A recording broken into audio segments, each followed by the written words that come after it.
Okay, good morning. Good morning. Let's kick off this Valdese Town Council Annual Budget Retreat. It's now called to order. Before we get started, I want to pass along, Jean Marie Cole passed away last night. So if we would just give a moment of silence for her and her family at this time.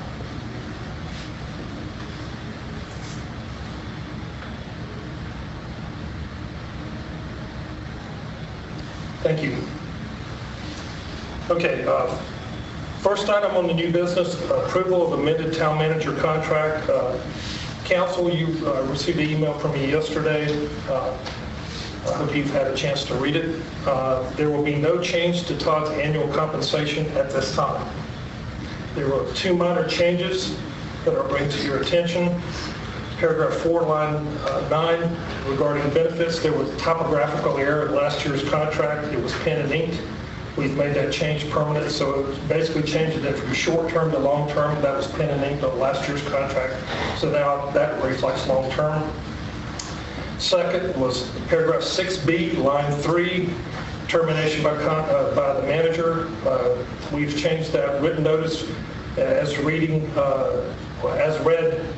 from 45 days down to now reading 30 days prior to effective date of termination. So I would ask at this time that you consider that, and I'll hear a motion. I so move that we accept the amended town manager contract with the changes to paragraph 4 and paragraph 6B. Second? Second. Any discussion? Hearing none, all in favor, raise your right hand and say aye. Aye. Motion passes. Thank you. Well, I'll turn it over to you.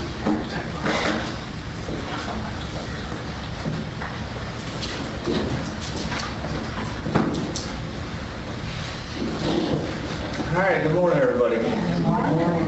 Got another year here at the budget. So today will be kind of fast-paced. We're going to be general fund in the morning, and then we'll switch to utility fund after lunch. So we'll kind of go through this. I'm going to be handing out exhibits as we go, so you'll have in hand what I'm going to be showing on the screen, so you can follow along and then take it home with you later on. Let's see here. Just a few reminders as we go through today's information. So the numbers and data that we're going to review today, they represent what's needed to operate at current levels. They don't represent any major changes to programs or services at this time. There are some minor changes that we can cover, but overall, this is the numbers that you'll see is what's going to support what we currently have in operation. The data has been compiled and massaged quite a bit over the last 5 months. The recommendations by staff and management is developed through our professional evaluations and what we observe during the day-to-day operations that we see. So we see the day-to-day in and out operations here. And all of that experience goes into building the budget. But ultimately, council does decide on those recommendations, and our role as staff is just to serve as a guide in that process. So that's what we're here for today.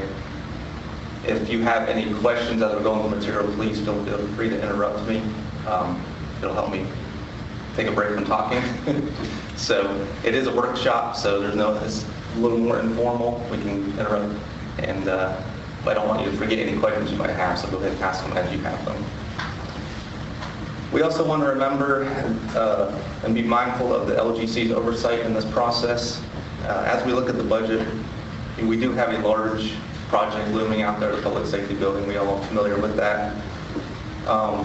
That will require a debt issuance probably next year if council decides to go through with that project. So this process, this budget process that we're looking at now, it has to prove to the LGC that our budget can support such a project. So these numbers are designed to do that, and This also includes, by extension, utility fund. We look at that this afternoon because they not only look at general fund numbers, but utility fund as well. And if you remember, we had a FPIC in this recent audit, which is our capital assets ratio. So basically, what the LGC was saying with that was we're not investing enough utility fund money into the capital assets. So that budget that you see this afternoon helps try to achieve that goal within reason, of course. So just remember, the LGC is going to be looking over this as well as we go through the process. Covered questions. Some questions you might have initially, they might be answered later on in the day, because what we're going to do is we're going to look at this upcoming budget, and then after that process, we'll look at the long-term budget through the model. So First Tryon will be here later this morning, and they're going to present the general fund budget model for the long-term outlook.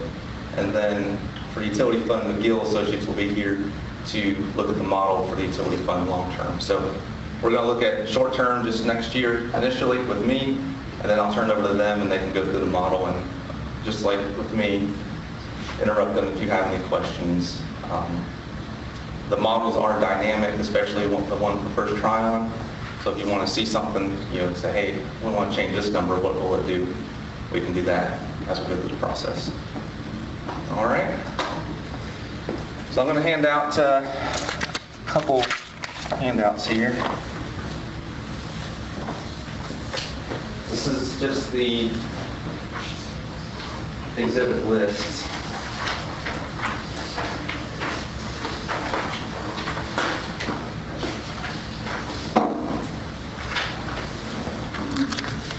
So that's a list of all the exhibits we're going to go through today, and then this is the screen you see right now.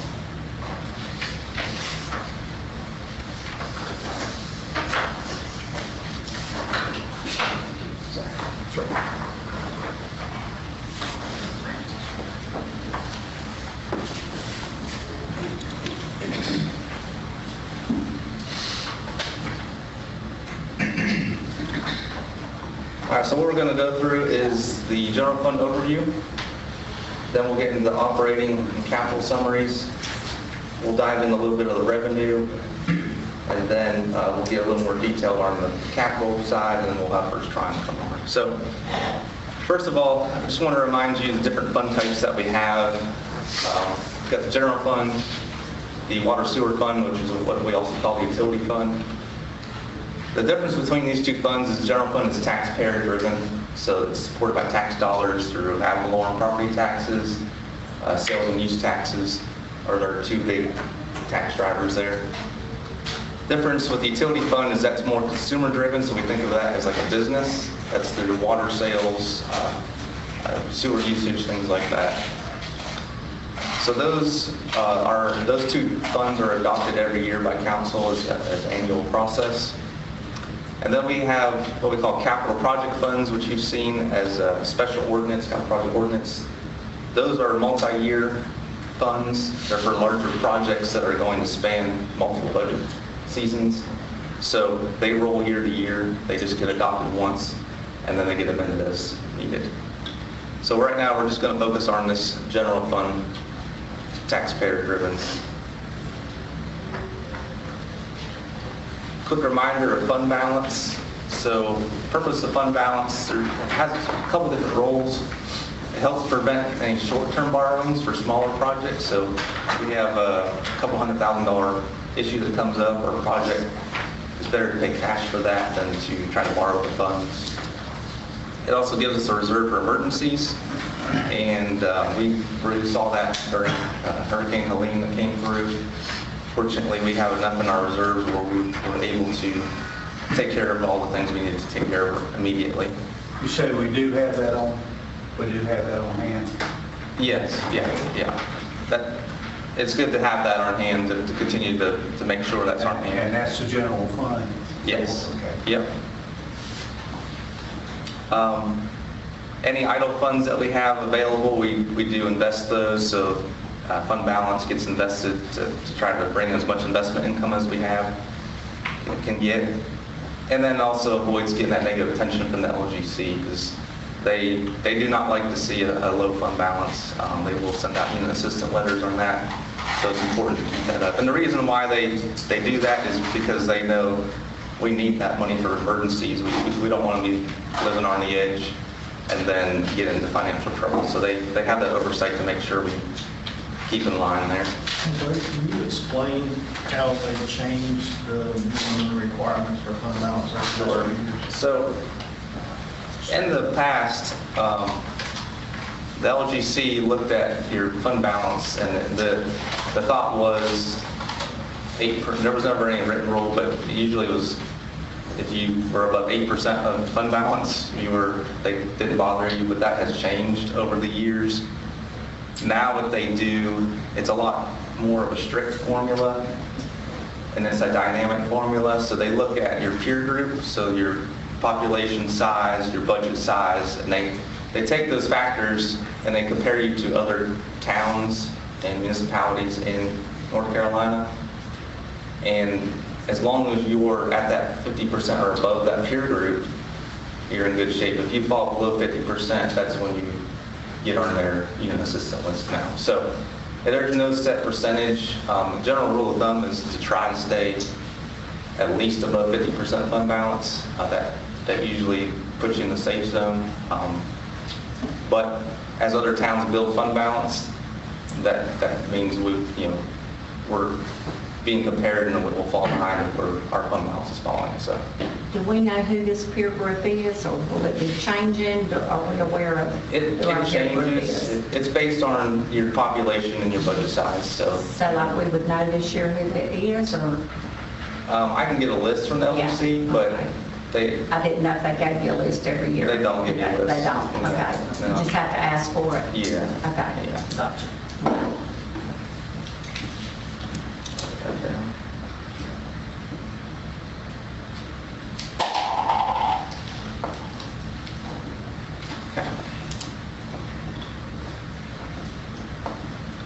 So just to recap where we ended on June 30th, 2025, our last audit, our unassigned fund balance was $8.1 million.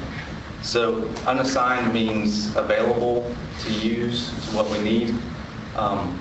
There is other buckets of fund balance that are committed already. This does not include that. This is $8.1 million that is available, which represents 125% of our expenditures. So like we were saying, we want to at least stay above that 60%. We're in good shape here because we have 125%. Now, the reason for that is we got some big projects that need to happen, so that balance has been building. So if those projects go through, we'll see this quickly decrease. And the model, when First Tron gets up here and shows you the model, it'll actually chart that out for us. So we'll see that here later today. So what's going to impact our fund balance so far this year? Our revenues are pretty much on track with what we budgeted last year, which is good. We're not falling behind there. We have had some fund balance appropriations, a little over $300,000, and I just put theirs there just to remind you what they were. We had the full double. We allocated some money, contingency money towards the street paving projects, which are going to be happening. We signed that contract in December. That work is going to be starting in early May. And we had to get a new patrol vehicle, and then we had the most recent, the officer leave and increasing the reserve pay. So all things being equal, if we don't bring any more revenues in than what we budgeted, we can expect our fund balance to drop by about $300,000. So some challenges that we're facing in this budget, we see these I put these on here every year, but we've got a state mandated increased retirement. Remember, there's a different amount for law enforcement and then the rest of the general employees. So about 0.75% for the majority of our employment force. This represents 15% of their salary is mandated by the state to go to the retirement system. We also have a pay study that the council during the budget process last year enacted. So we've got that factored in this budget. Medical insurance premiums, we, along with many other municipalities, have seen quite a significant hike in insurance premiums this year. The last couple of years, we were fortunate. We kept pretty flat. In fact, I think the last 2 years, we were under 5% each year. But unfortunately, that wasn't the case this year. Aging facilities, we know we've got some older buildings that they take maintenance. So those, as they get older, the more they're costing us more to maintain. We've always got street maintenance. We've got about 35 miles of road, I think, somewhere in there, that we maintain through, either it's straight resurfacing or repairing broken asphalt and stuff. So that's always a big cost driver. And then we got the inflationary prices that we see every year in equipment, materials, and services. And then on the capital side, this kind of goes along with the facilities, but we need a new public safety building. That's something the council will be signing on, and this budget process will look at that. And then we've got more facilities and equipment replacement that we try to repair things as long as we can, but at some point things just are either cost more to repair than they do to replace, or just not advantageous to keep. So will you tell us what these aging facilities are down the road, or? No, I don't go into detail of what, but we think about the community center over at Rec, the Old Rock School is over 100 years old. There's the Tiger Gym, that's an old building. Even this building here, it's our newest building, but we've got a lot of issues with the HVAC system that we've been addressing in capital, stuff like that. So, yeah.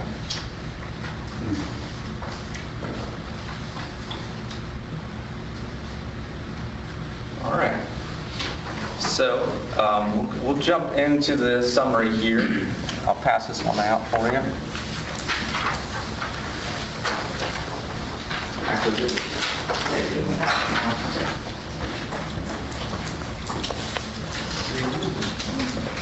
What's that?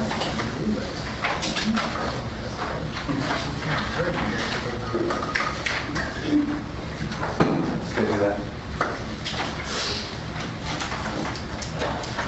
All right, so this is what we call an Exhibit 2.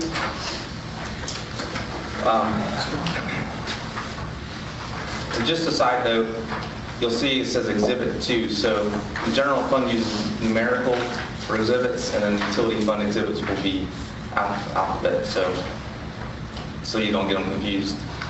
All general fund is numerical. Just a tip there. So I'll draw your attention right to the bottom right away. So general fund summary of what we're presenting today is a balanced budget. You can see that difference there is 0. So our expenditure, what that means, our expenditures equal our total revenues.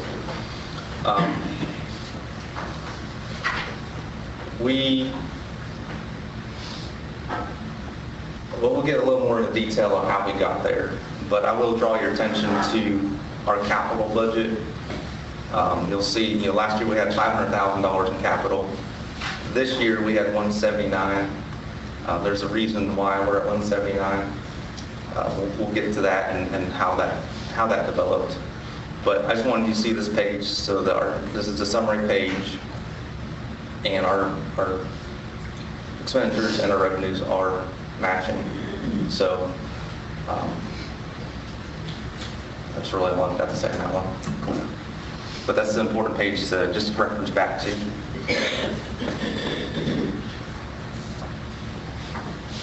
Passing down this. All right, we're going to start passing down this way, so I don't have to trip over the cord.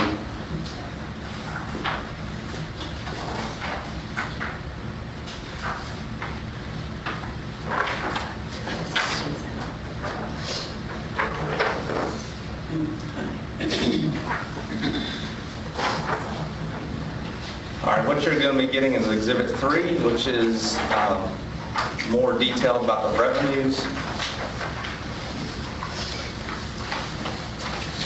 The 2026 ad valorem taxes of 2.3 million. So that is based on a 41.5-cent ad valorem tax rate. Compared to last year, I've got the valuations from the county, and they are not much different. You can see last year we were at 2.317, this year 2.371. So as we do with every budget year, I take the valuations as of April 1st for easy comparison to where we were last year. So we did have a small increase in the valuations, which we have accounted for. So right below that, we've got a fire district tax. So that's something new in the budget this year.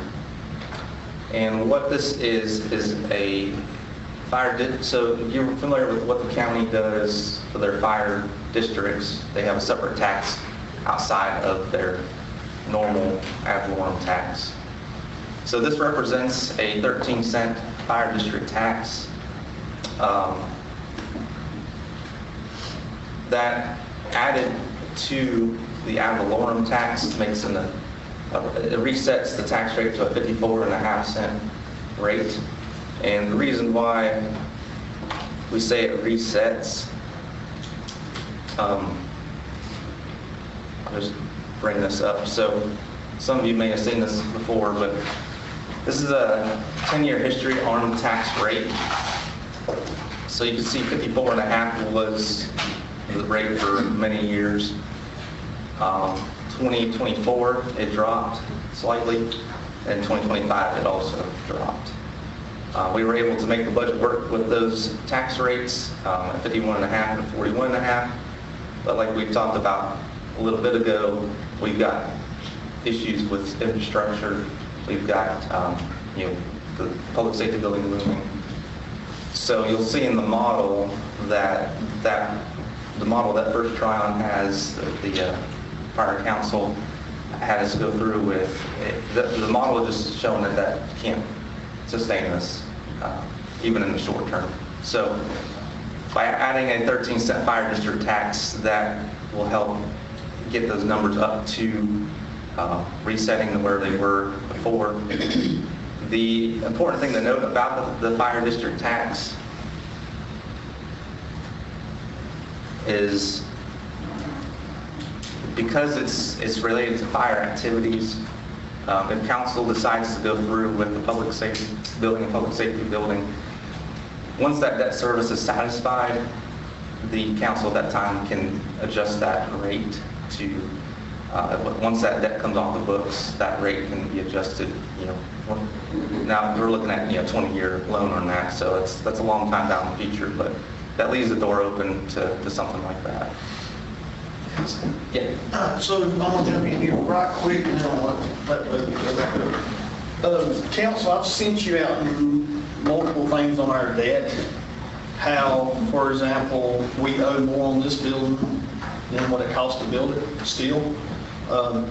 We got projects that are 40 years and we paid on them for 15, 16, 17, 18 years, and we still owe more on them than what we borrowed. The reason for that is because we had several projects we used USDA funds for. And USDA funds are great for keeping your payments small, okay? But the problem with that is it's kind of like going out and buying a car and financing it for 120 years. You stay upside down on the vehicle the entire length of the loan. Also, correct me if I'm wrong, Doug, because I've never used USDA. USDA does not require LGC approval, correct? As far as, Yeah. So you can go out and borrow money and don't have to show that you can pay it back, basically. Since we're doing a 20-year loan on the public safety building, we have to prove to our borrowers, the LGC, that we're able to repay that loan. Now, if we do a USDA, stretches it out, we don't have to go through that process. But ultimately, you pay so much in interest over 40 years, it doesn't make financial sense in a lot of cases. I think there's 8 or 9 loans we have out there, and over half of them we are upside down on. So you can handle one or two of those, but when they start stacking on top of each other, we get in the situation we're in. So if you don't do the public safety building, then, this isn't an issue, but if we're going to do the public safety building, we've got to prove to the LGC that we can afford to repay that loan. Is there a penalty if we pay those USDA loans off early? We looked at it. Yes, there is, and it doesn't make financial sense. We're not going to gain anything. You'll also notice that when me and Bo first started talking about this, we was talking about, and we'll get into more of this when first Tron gets here, we was looking at doing a huge down payment on the public safety building and borrowing a smaller amount of money. The financial advisors actually is going to give you a couple of options that may not be the best case long-term financially wise for the town, because it would drop us our fund balance so low that we may be getting a unit assistant list, which affects your ability to borrow your money. So you're in one of these catch-22s. If you spend any fund balance, you get in trouble with the state. If you don't, you have to take a larger loan out. So, but First Tron financial advisors will explain that in much greater detail than I do.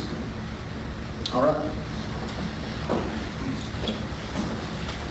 And I'll just add to that, the reason why USDA loan does not require LGC, because the USDA process is a lot more intensive than the LGC process.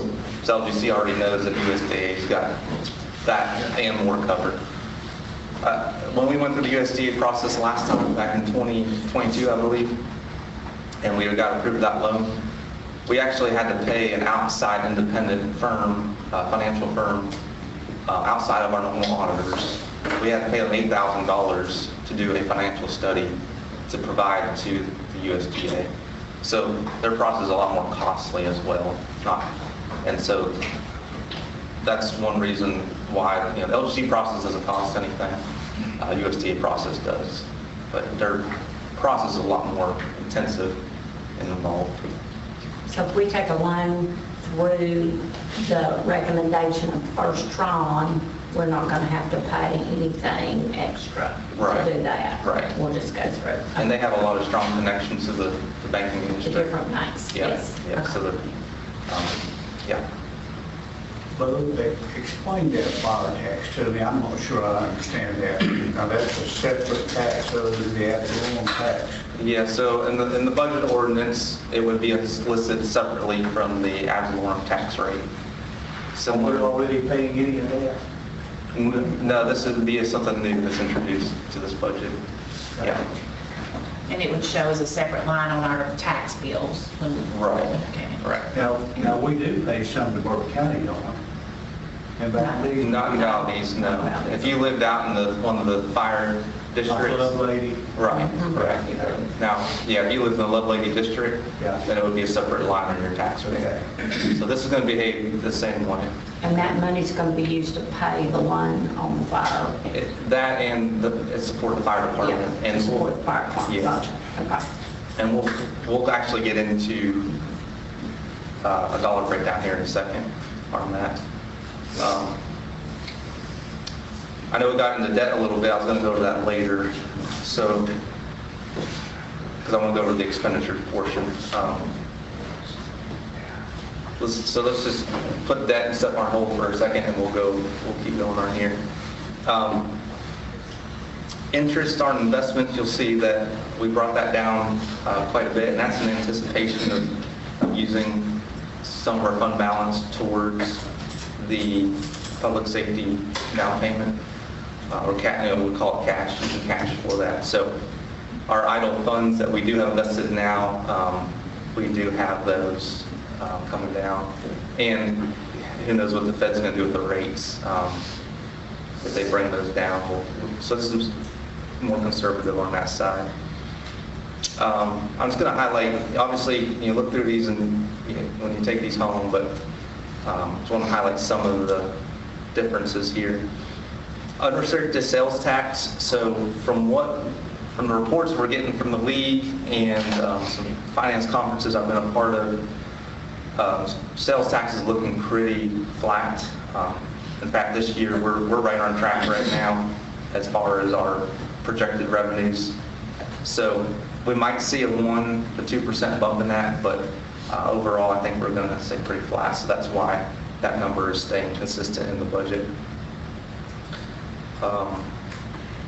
You'll see a little bit of an increase in trash collection. We'll get into that in just a second. And there's really nothing more significant there. It's mainly at the top here is where we had some of the big changes. So sticking on the revenue theme, I wanted to go through the rates, proposed rates with you. So this will be Exhibit 4. There's not too many changes, but the ones that we did change, I want to make sure I make you aware of.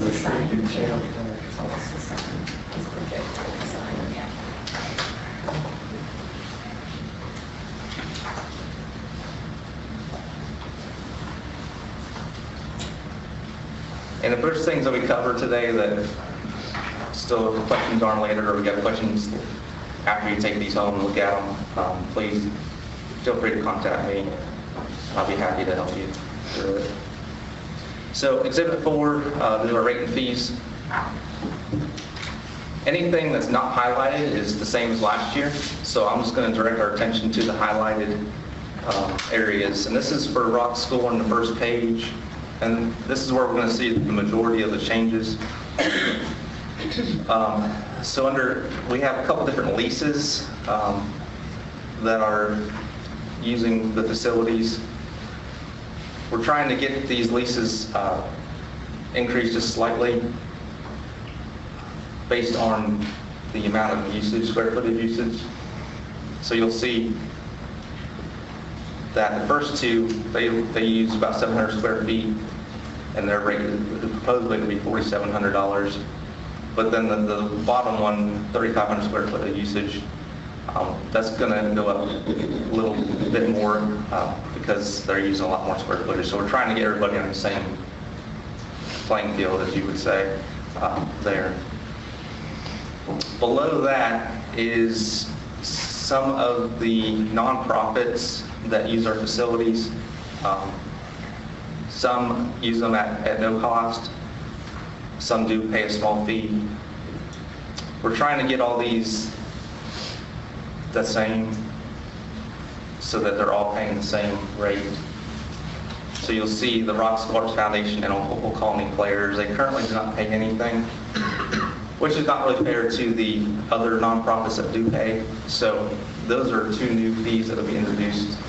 And I believe that those have been discussed. Yeah, okay. I guess we're waiting until council, you saw these numbers first before we talk to these nonprofits. But this proposal would bring in $3,600 a year from each of those nonprofits, and that goes back to the revenue sheet from Exhibit 3. That's some of the revenues under the Old Rock School would bring those in. I'll draw your attention to that bottom left thing because we think about nonprofits. We want to help them, obviously. We want to help them to be accommodating to them because they do a lot of good for the community.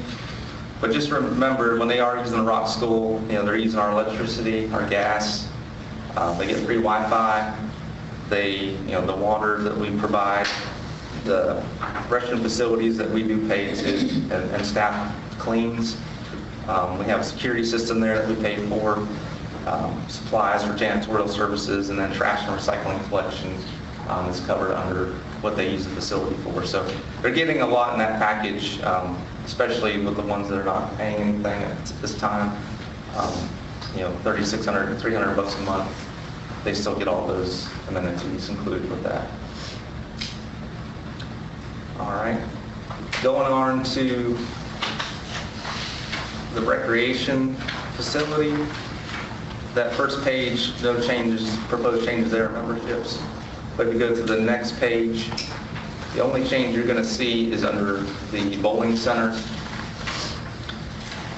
So one thing we're introducing is a Sunday bowling party package. So this is different. We haven't offered this before, but it'll be available between October and April for $300 for 3 hours on Sunday between 1:30 and 4:30. And then the italicized rate that you see at $400, that would be for any outside users. So $300 is inside, if you're a resident of Valdese, and then the italicized is the outside rate.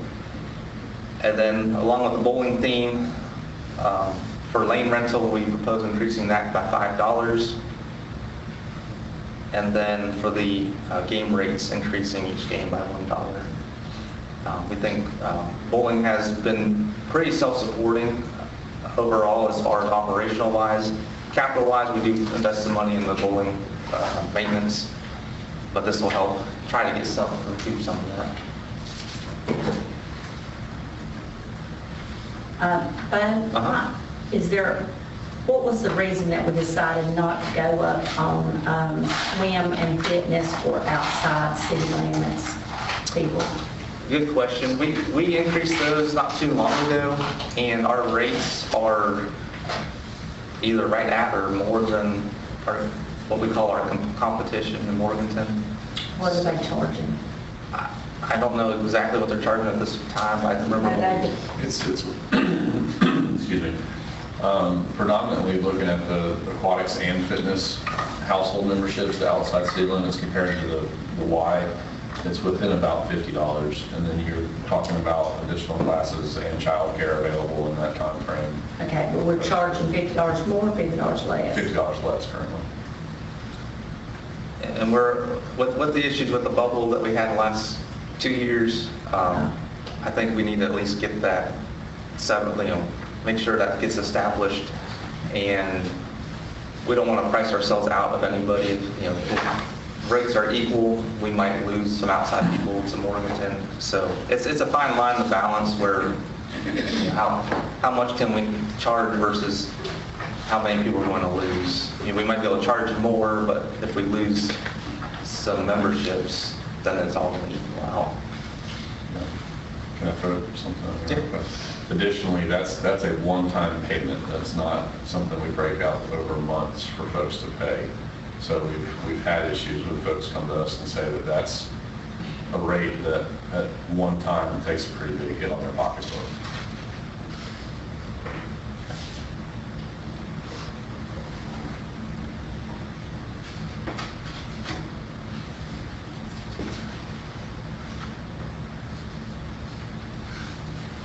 Just know, we talked about the electricity and stuff in the winter for the bubble and stuff. Yeah. I just wondered about Yeah, no, that's a good that question. for the outside. Mhm.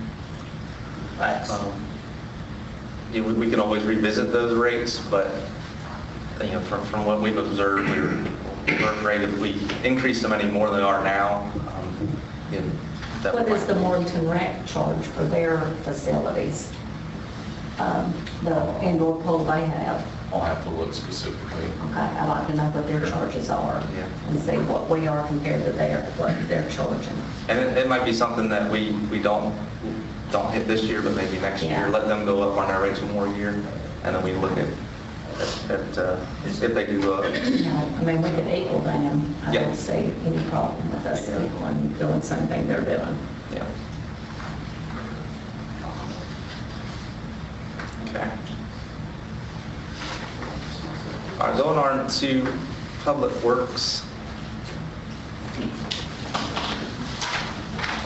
So you'll see here under solid waste, residential trash increase 75 cents is what we're proposing. What that is our contract with Simply Green. We did a 5-year contract. They have 3% per year built in their contract. So this would help cover what Simply Green is charging us. If you'll recall, last year we did not do an increase to trash recycling, but we just wanted to make sure that this program is as self-supporting as possible. So it's just a modest increase for residential trash, and then the small business gets the same thing.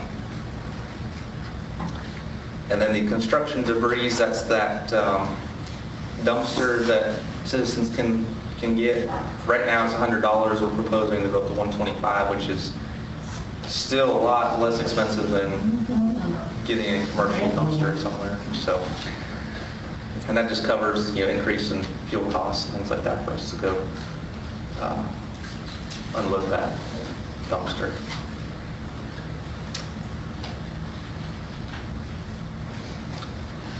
Oh, and the 75 cents for residential trash, number one on the revenues page, we're looking, I said, trash collection went up a little bit. That's where that's coming from, just a slight increase. I think it generated like the $15,000 more in revenue.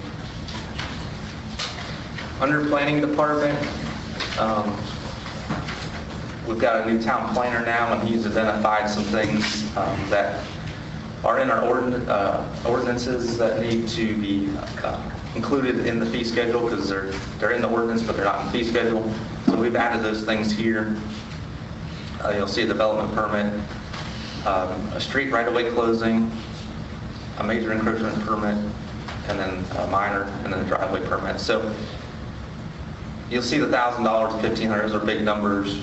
The reason is because the town attorney has to be involved in these, and his time costs us. And we have to advertise for these things. And the advertisement in the newspaper for 10 days runs between $300 and $400. So we're probably not even recovering our out-of-pocket costs on this, but it gets us pretty close, especially for being a new fee here. But that's why we've got those in there and why there's so much.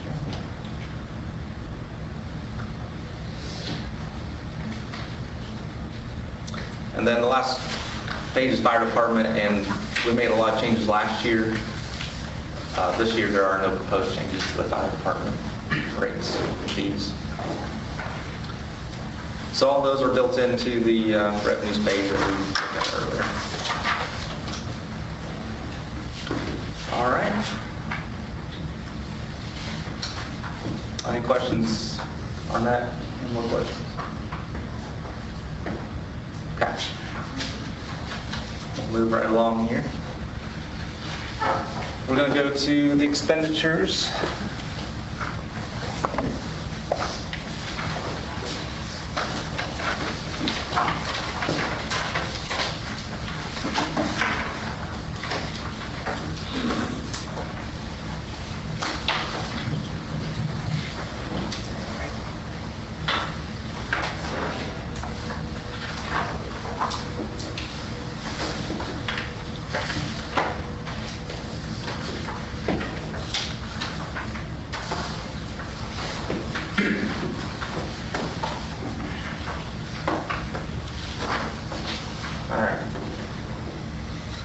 So this packet has several pages in it. It represents each department's budget, proposed budget.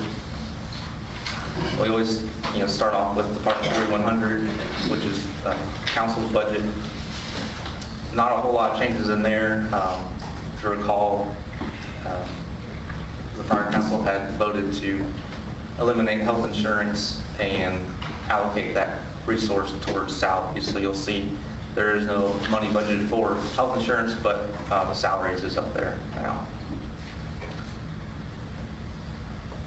If you have any questions, I'm going to kind of go through this quickly because we can spend hours going through each line. But if there's anything in particular you have a question about, please let me know.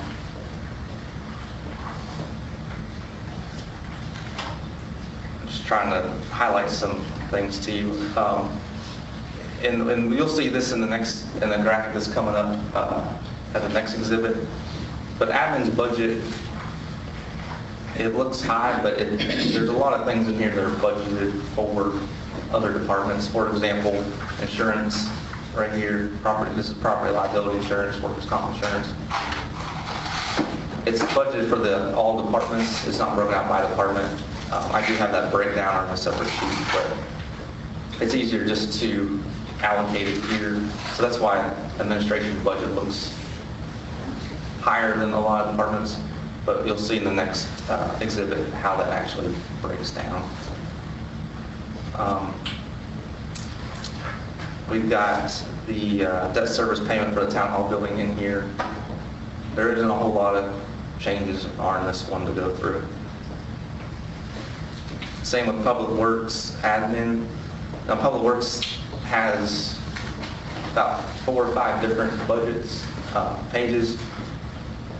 This is the admin facility and staff for that department. Once again, there's not a whole lot of changes to that. Same with grounds and maintenance. You'll see the biggest change there is we had some capital this year that we didn't have last year. We'll get into the capital in more detail here in a little bit. Planning department, we had quite a bit of a jump there. Reason being is now we've got a full-time person, which has been very beneficial to that, but we're no longer paying a part-time for COG services. So that's why you see a jump in the planning budget there.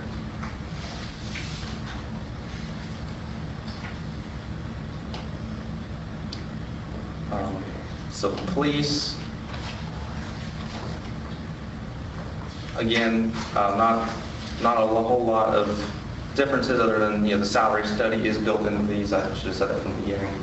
So the biggest change you're going to see is the salaries that David Hill had recommended at the last council meeting.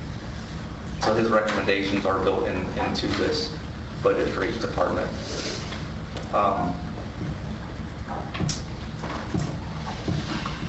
Yeah, there's nothing significant there.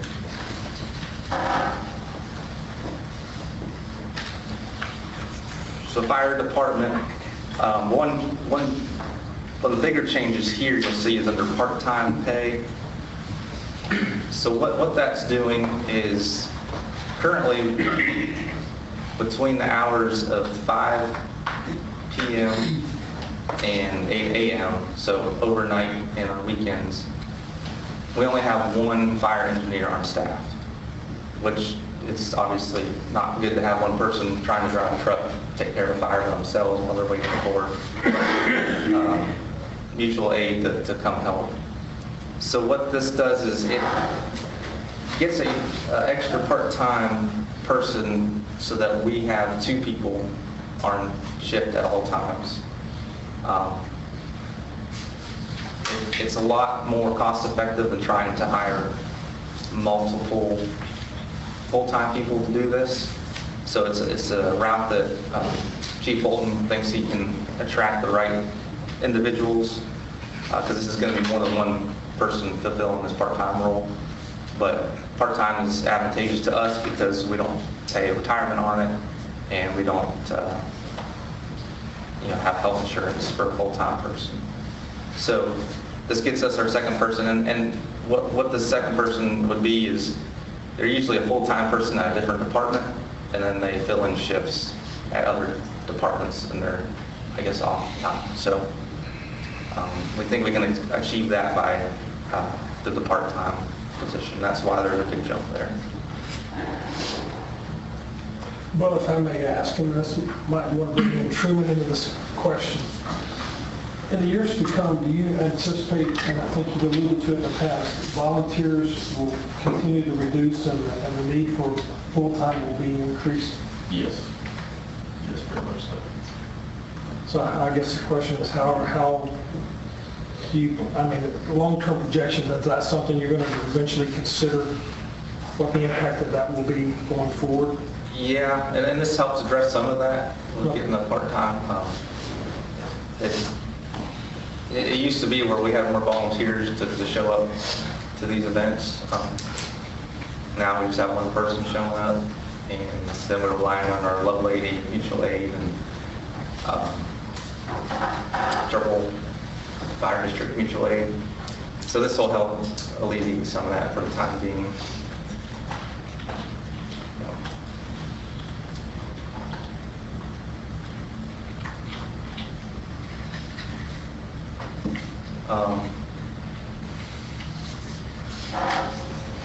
Right here, towards the four up from the bottom, transfer to public safety building.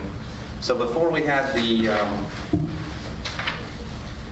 the tax decrease, we were putting in about $400,000 a year at 54.5 cent ad valorem rate. Then we dropped to 51.5 and we budgeted $324,000. Once the tax rate went to 41.5, one of the things that got cut out of that was the transfer to public safety building. That was cash going into the project that we were saving up, and then that once the project was finished, that would be allocated towards a debt payment. With the fire district tax being introduced,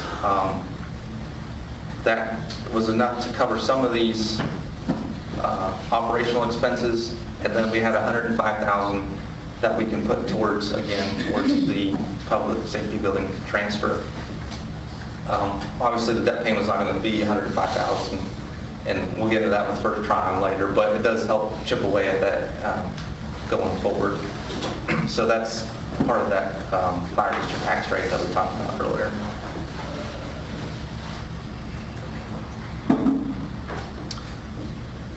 Going on to the street department, the one thing I'll just bring your attention to from the bottom, transfer to street projects fund. So we know street paving is an important aspect to our citizens. They've made that priority in their strategic plan. Last year, we have been transferring $375,000 from the street department, plus $125 from Powellville for a total of $500,000 a year. Last year, we only did $200 out of the street department because we used some of those funds for the recycle and trash carts that we got. That was a one-time purchase. Now that project is done, we've got all those carts distributed. This restores the paving funds back to $375,000 for this year, coupled with $125,000 in the Powellville. So we're back to that $500,000 we're going to send to the street project fund. That project fund has about $800,000 in there right now. So hopefully this will get us to $1.2, $1.3 million, and then we can go for a large street paving project later start that process this summer, and then hopefully get that work done either this fall or next spring. This is in addition to the work that we talked about earlier that we started in May. So that's a separate thing. But I just wanted to let you know that that money is in there now, back in there. And then Powellville, nothing's changed since last year. Like I said, $125,000. Powellville is used for street paving. We get about $198,000 a year. We actually got a little less last year. We got like $197,000. But that's used for not just street paving, but patching repairs, snow removal, can be used for sidewalks. So it gets eaten up pretty quickly. I wish the state gave us more money, it would be nice, but... What is that capital outlay, Bo? That's the $125,000 to transfer to the street paving project to make it a total of $500,000. So it's added to the $375 on the street. Okay. Yeah. So you add those two together and they get transferred to the project fund.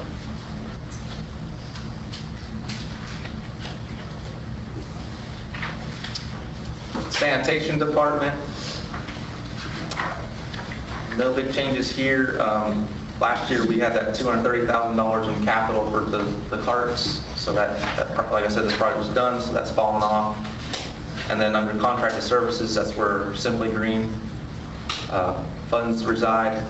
And as you can see, there's a slight increase for their contract there.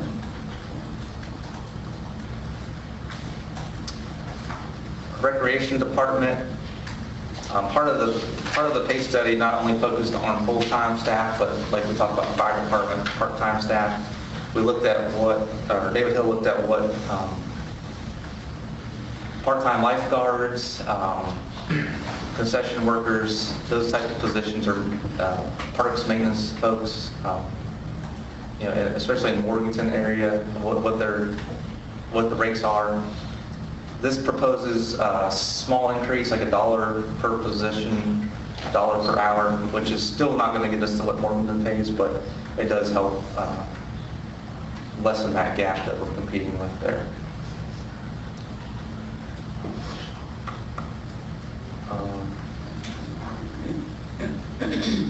Yep. What type of contracted services do we have in recreation? That, good question. I'm gonna have to, I can't remember exactly. David, do you remember what's in there? That's bowling pro, that's copier service, HVAC, Yeah. maintenance, things along those lines are considered contracted services for us. Yeah. But also a large portion of that is the contracted service for the take down of the setup of the bubble. Yeah, okay, thank job on the marine. See, last year we had the money for Eden to take down the bubble this May, right? And that was just one portion of it. Now we got a budget for them to put it up in the fall and take it down in the spring. So that introduces that second phase of that. So that's a big part of the contracted service, Yeah, correct? yeah. And we're going to try to find a cheaper way to do it, but right now we don't have a solution for that. So that's the worst case scenario. Don't we have to use them to do it to maintain our warranty, Yeah, so to speak? they are responsible for any damages that happen to it if they're contracted to, if we were to do it, or say we went out and hired a bunch of guys off the street to put this thing up and take it down, then any damages, which it can be damaged pretty quickly, that would fall on us. But as long as they're the ones responsible for it, that saves us from that liability. Yeah. Are there any other options out there for us? At this time, no. This is our best option. Obviously, we're always looking for new options, like I said, but we want to make sure our budget covers, so we don't have to come back to council later on and say, well, we couldn't find anything else, and this is, if we do find something else, then this money can go back into the fund balance. Yeah. Now, if we hire people, though, we're liable for them, Right. right? So if they get hurt, the town has to pay Right. all their medical bills. Yeah. Correct. Yeah, That's it. well, if it's through a temp agency, their rates cover workers' Okay. comp. If it's our own employees, Yeah. we do have to cover That's the what I workers' was comp. going Yeah.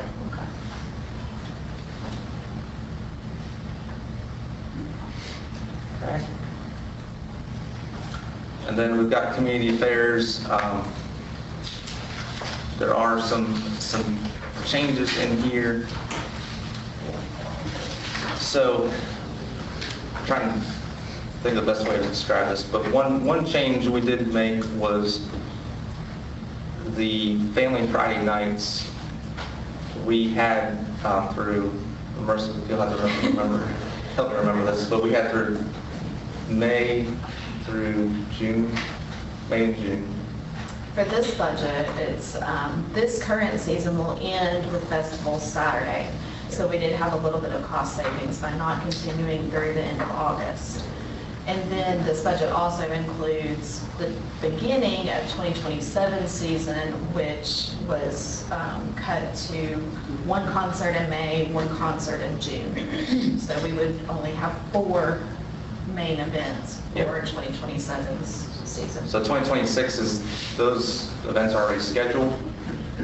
2027, so it's next year, we would drop down to one Friday each month. So May would have one Friday concert, June would have one half Friday concert, and then in July, the Independence Day Festival, that would be that concert, and then the festival in August would be a Friday night concert. So you'd have 4 total concerts. So, but what we did was, instead of having a lot of concerts with lower price bands, we consolidated, saved some money in the process, but we can allocate more money to larger, more recognized bands for a better quality music event.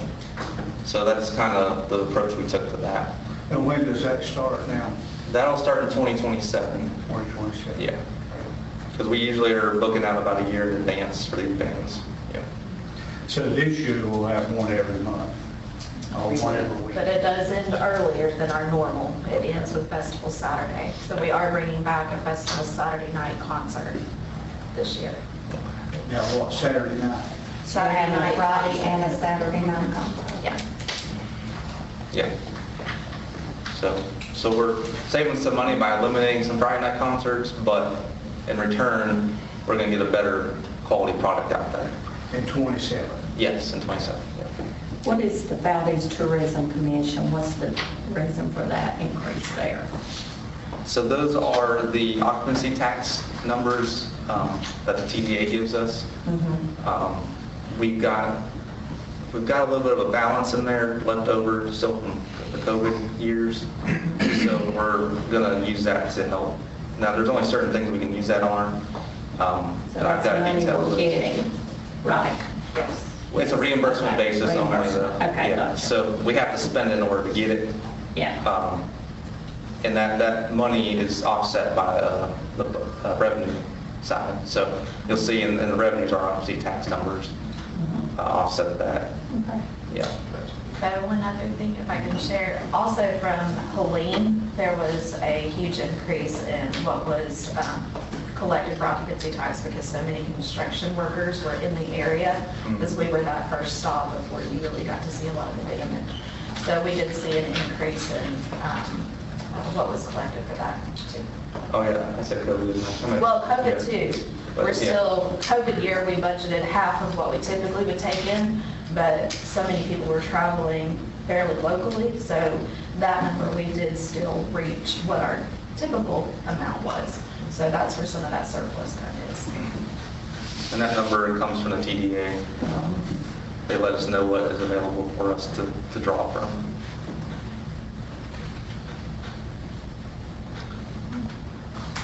So I guess what I need to understand, the 25-26 budget, how much money are we spending on entertainment in 25-26?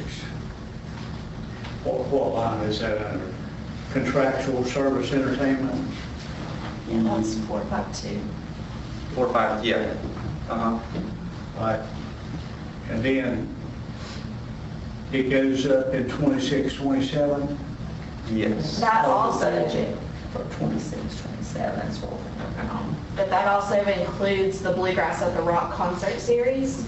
And that series has become more and more successful, so we're generating a good bit more revenue than we have been in previous years. So this upcoming season, we added 2 concerts.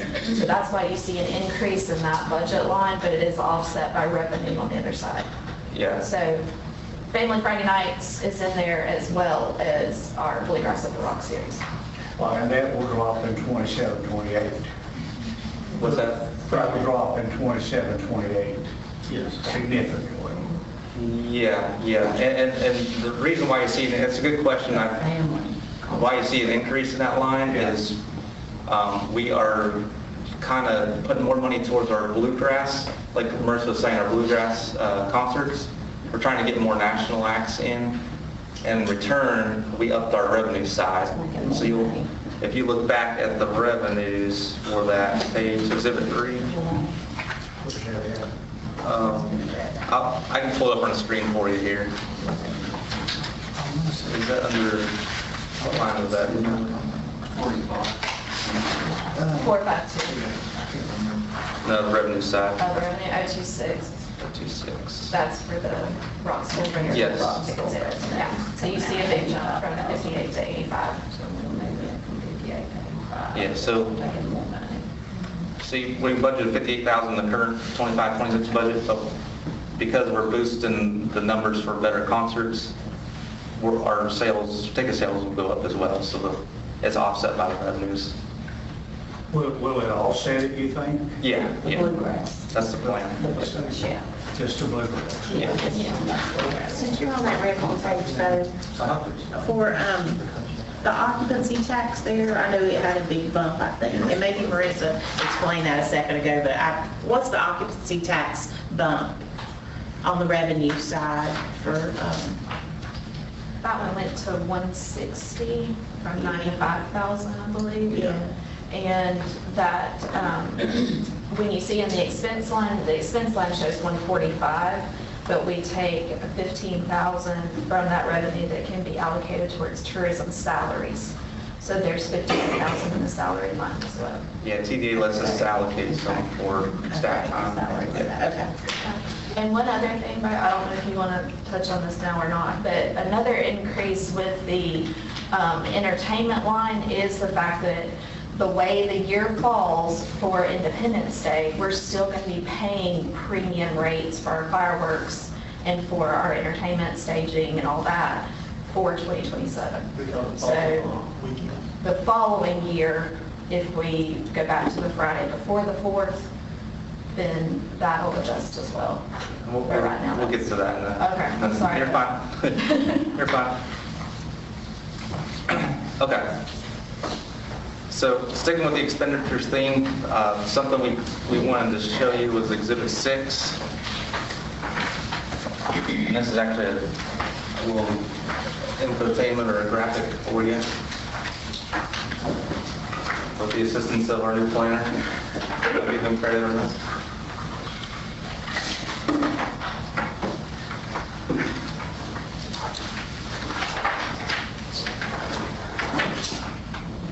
So what this is showing is a dollar bill that's broken out by the percentage of the budget that each department takes up. So it goes from smallest to greatest. Remember when I said, when I was talking about the admin budget seems pretty high in the budget, but when you actually break out what parts of our budget are allocated to all other departments, this is how it works out. So in the middle, you'll see, Parks and Rec and Fire are pretty close, Public Works, and then Police is obviously our biggest user of our budget. So that's where all the property tax dollars are going as far as the departments are concerned. The next one kind of shows a similar idea, but by a per penny basis. So instead of we're looking at percentages, we're looking at out of the 41.5-cent tax rate and the 13-cent fire district tax rate, how is that split up among the departments? And you'll see it coincides with that dollar bill with what your largest user department is and down to your smallest. Make sure that doesn't include any new debt. Right, so this is based on the budget this year. This doesn't include public safety debt or anything like that. So this is just the numbers we looked at in those exhibits I gave you earlier.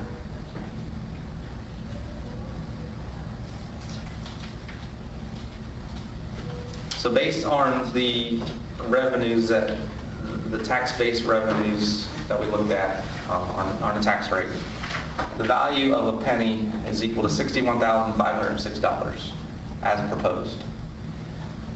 So how many pennies do you think it takes to run each department?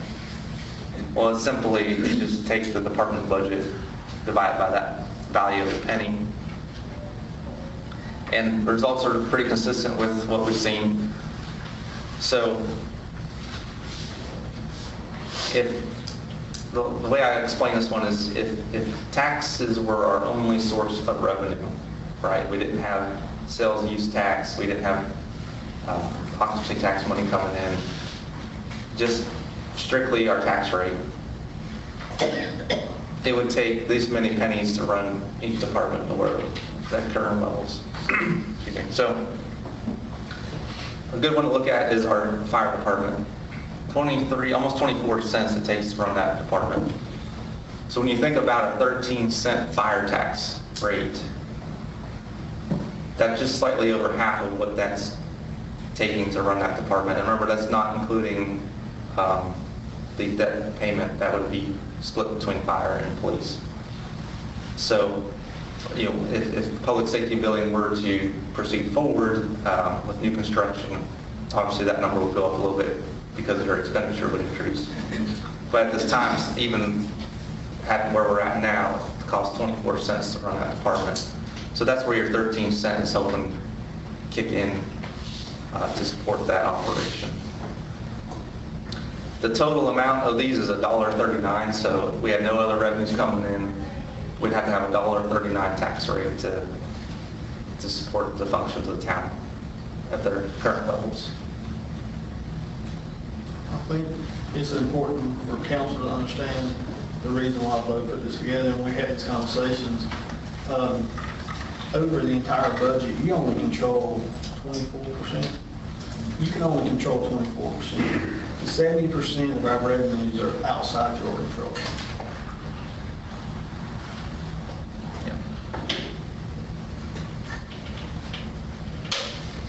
So I think I like this one a lot. It really puts in perspective now. And that's something we might share with citizens too, council wants us to.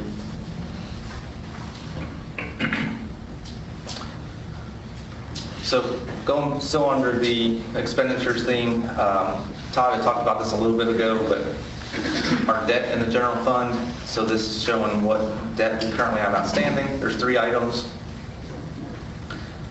As he mentioned, if you look at the middle one, Town Hall, and this is one that kills me, but we still have 25 years left on this building. Our original loan was $1.8 million. Interest over the life of that loan is going to be almost the amount of the cost to build the building at that time. We still owe $400,000 more than what we built this building for. So 40-year loan USDA, like Todd said, it doesn't keep our payment low. We're only paying $88,000 a year on this building, but for future generations of Valdese, it's just not a good move. It costs more in the long run. By the time you get the building paid off, you're doing major renovations, 40-year-old building. So that's why we're trying to really consider a 20-year at the max for a building, so that 20 years, that's a reasonable amount of time to pay off a public safety building. They also did a 40-year loan on the splash park, $469,000 with construction costs. Total cost of the loan is almost 80% of that. So those are situations that we can't change the fact looking back, but we can learn from those and make better decisions moving forward. Overall, our payments in the budget for debt annually are $161,000.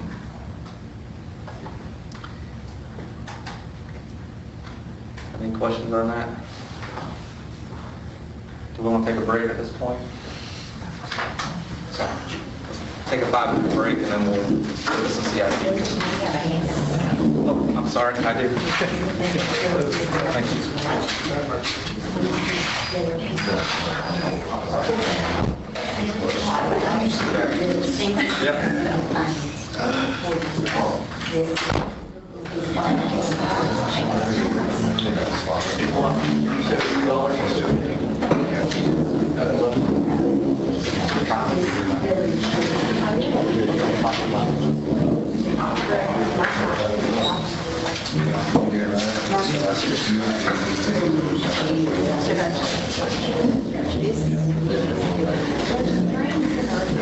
These figures are from Jake's.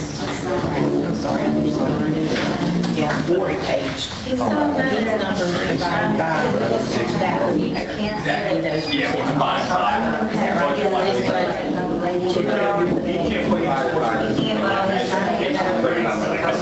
right, this number divided by whatever the balance figure.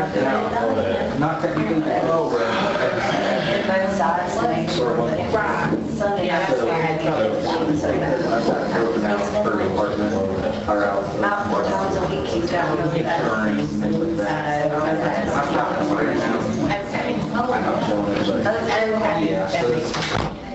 Figure out how that. yeah, you want to look at it.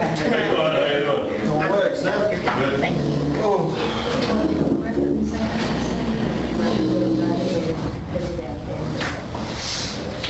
I told him, I said, my husband told me I'm paying for this building. But he didn't see, I paid $1,122. That is what 20 years, 25, you're 15 years now.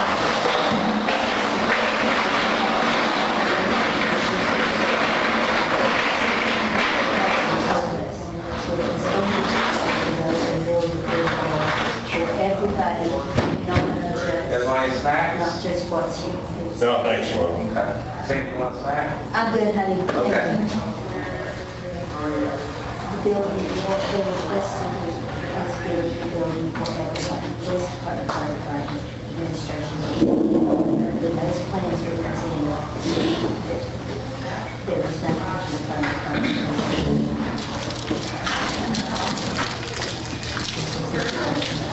Yeah, I worked there. My workshop is so that's we're all and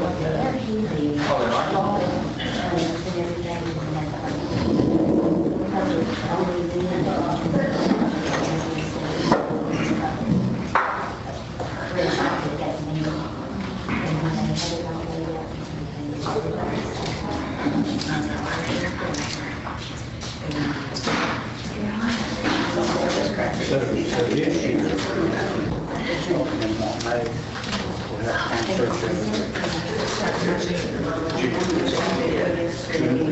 concerts every week. Festival Saturday. Next year.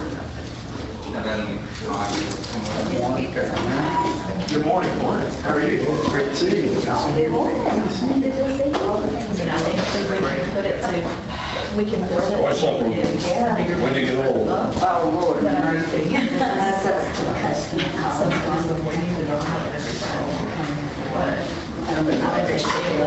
Look at that one. Hey, how you doing? Good to see you. Okay, I wasn't sure how you kind of things in your history of it. That's what I thought. Yeah, and, you know, I don't know dynamics.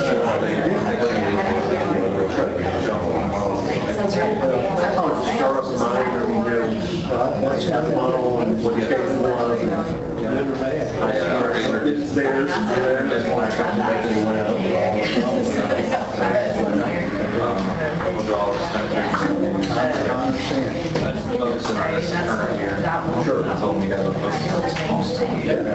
And we're paying. Plug in the HDMI cable there.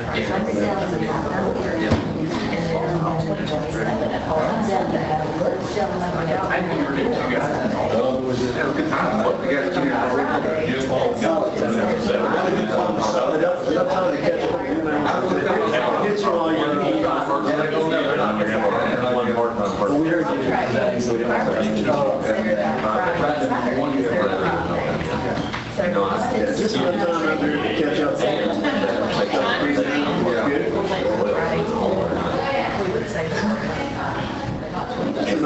I see you, Charlie. I don't know why. I didn't see you right. Maybe they are clear. But after that, Well, I would think so.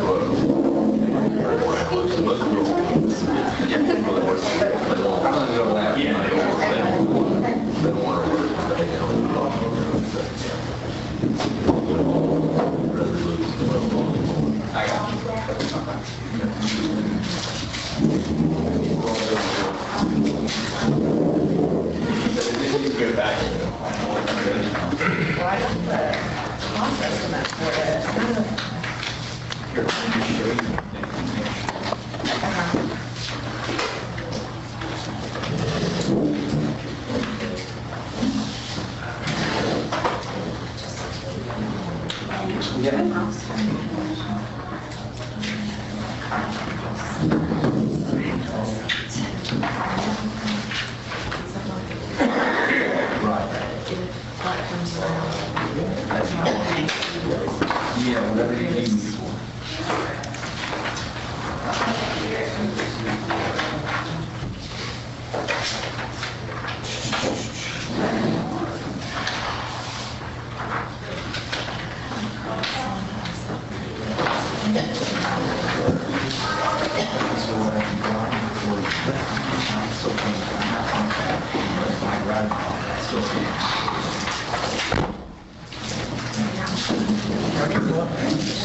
What is current?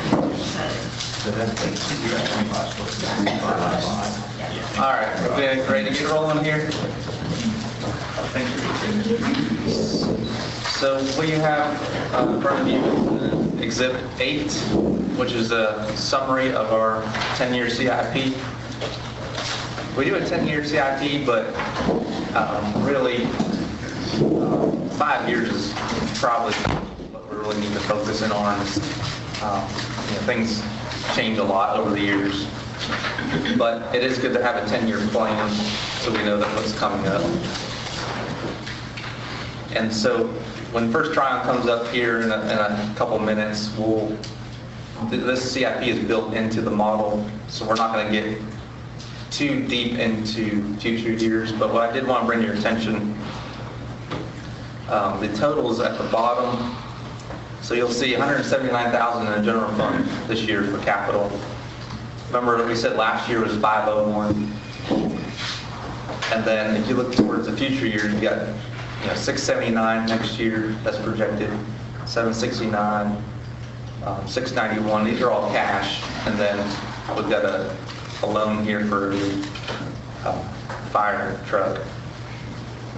But the reason I wanted to highlight that is you see we consistently are, $500,000 to $700,000 of capital every year. Our needs are. We had about $500,000 in needs this year. We did cut that down, and I'll go over exactly what was cut down here in a few moments. But that's not really a sustainable path forward, which is something that the model will address as well. But we need to not be cutting our capital so much because our buildings are aging, our equipment's aging. So it's important to keep that in mind as we go forward. If you look at the bottom left, that table, the total capital needed cash-wise over that 10-year plan is $5.2 million. So on average, about $520,000 over that 10 years. That second page is more, shows the same numbers at the bottom, but it's a breakdown of what items make up that. I know it's kind of hard to read, but what items make up the 100 for this year, that first column. So this is the one that we're looking at this year. So what items make up the 179,000? And then from year 2, year 3 onward. So you can kind of see the projects that are coming up, things that are identified in the town that we need. We are in the process of getting a roof evaluation done for all our facilities. So it's going to help identify when and how much roof replacements, repairs are going to be needed. Unfortunately, I don't have that data for this yet, but we will try to incorporate that into the next round of capital budget.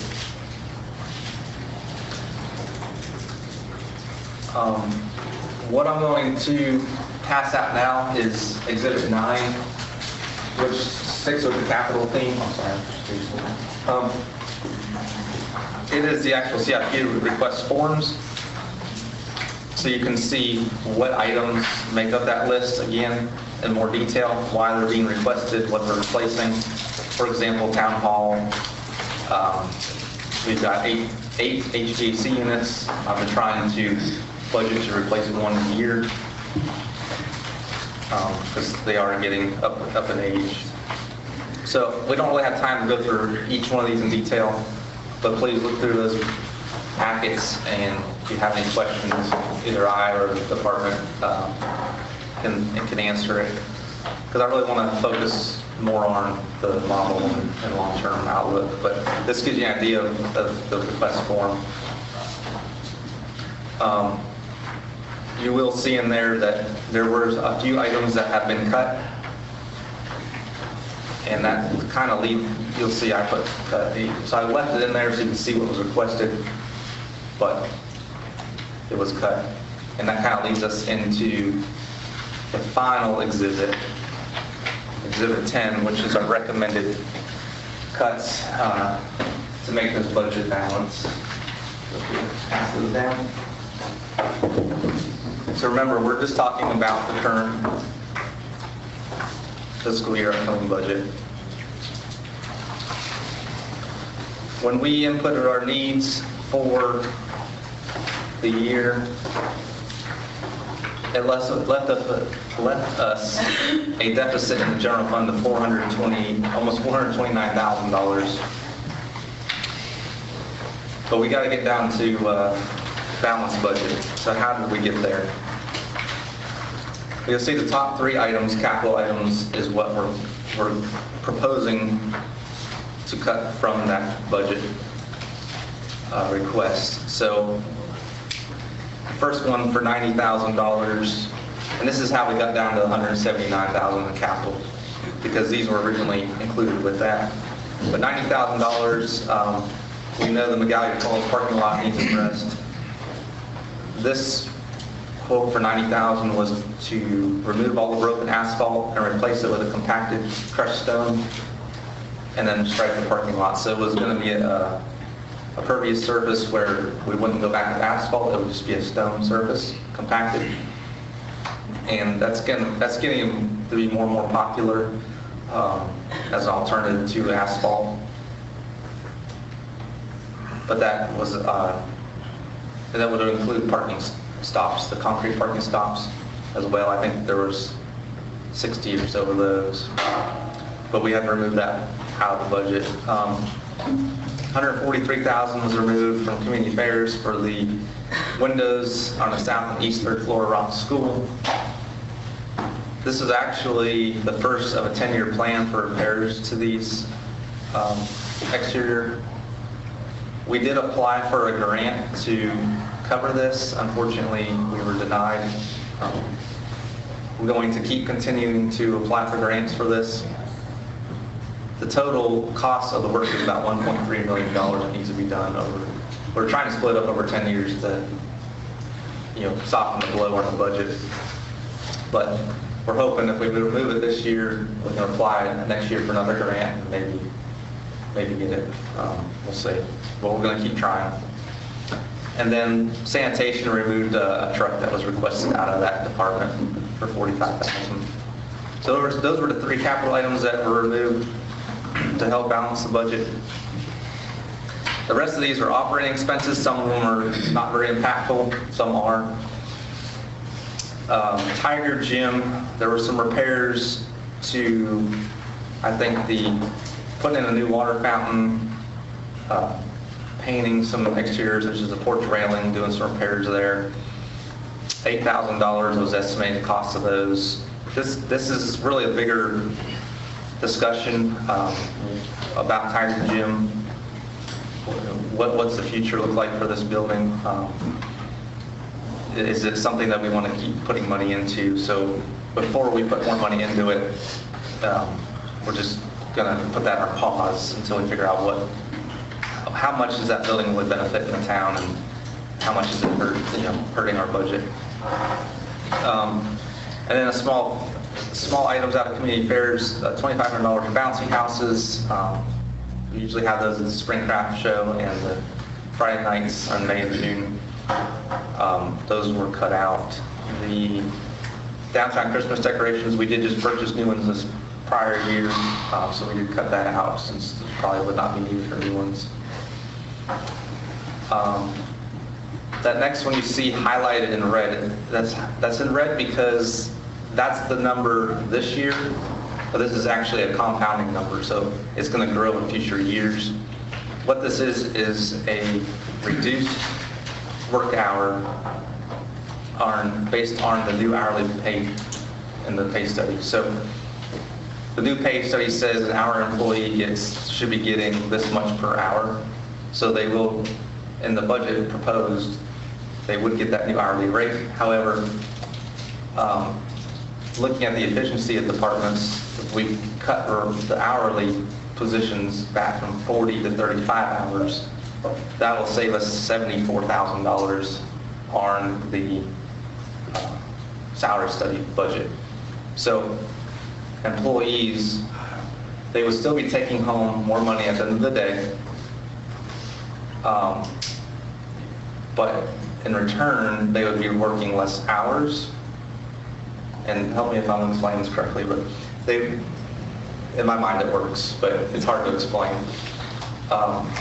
No employee is going to be taking home less money. Their hourly rate would be adjusted for the 35 hours, so it's going to actually save the town $74,000 this year in the budget compared to if they stayed at 40 hours. So we're confident that we can make no decrease in services, no decrease in levels of operating hours. Just by adjusting these schedules for these employees, we can decrease their work hours, save us some money in the budget, and that savings will continue year to year, if that makes sense. And this will only be for hourly employees, shift employees, such as firefighters and police officers will still work regular shifts. This is going to be a pilot program. I don't know if it's going to work or not, but I don't know how we afford to. Let me stand up. I don't know how we afford to do the pay study if we don't come up with some out-of-the-box thinking. It's also important to know that even with the pay study, we're still going to be slightly below our competitors. We're still going to be a couple $1,000s less than Drexel and police. We're still going to be a couple $1,000s less than fire when it comes along to install mills, but it gets us closer. Without doing something like this, we're starting, I need to know what you want me to cut. So instead of laying off a department or doing away with a department or start doing reduction in force, we try to spread that out over all employees equally, so we can afford to do it. And it's also important to know the citizens will still be able to come. So for an example, for town hall, we'd have the ladies up front, we'd have one come in at 8 and work at 4, we'd have the other one come in at 9 and work at 5. The citizens will still be able to come to town hall 8 to 5. It creates a better work-life balance for our early employees. If they have children or parents that they're responsible for, it gives them additional time to meet those obligations.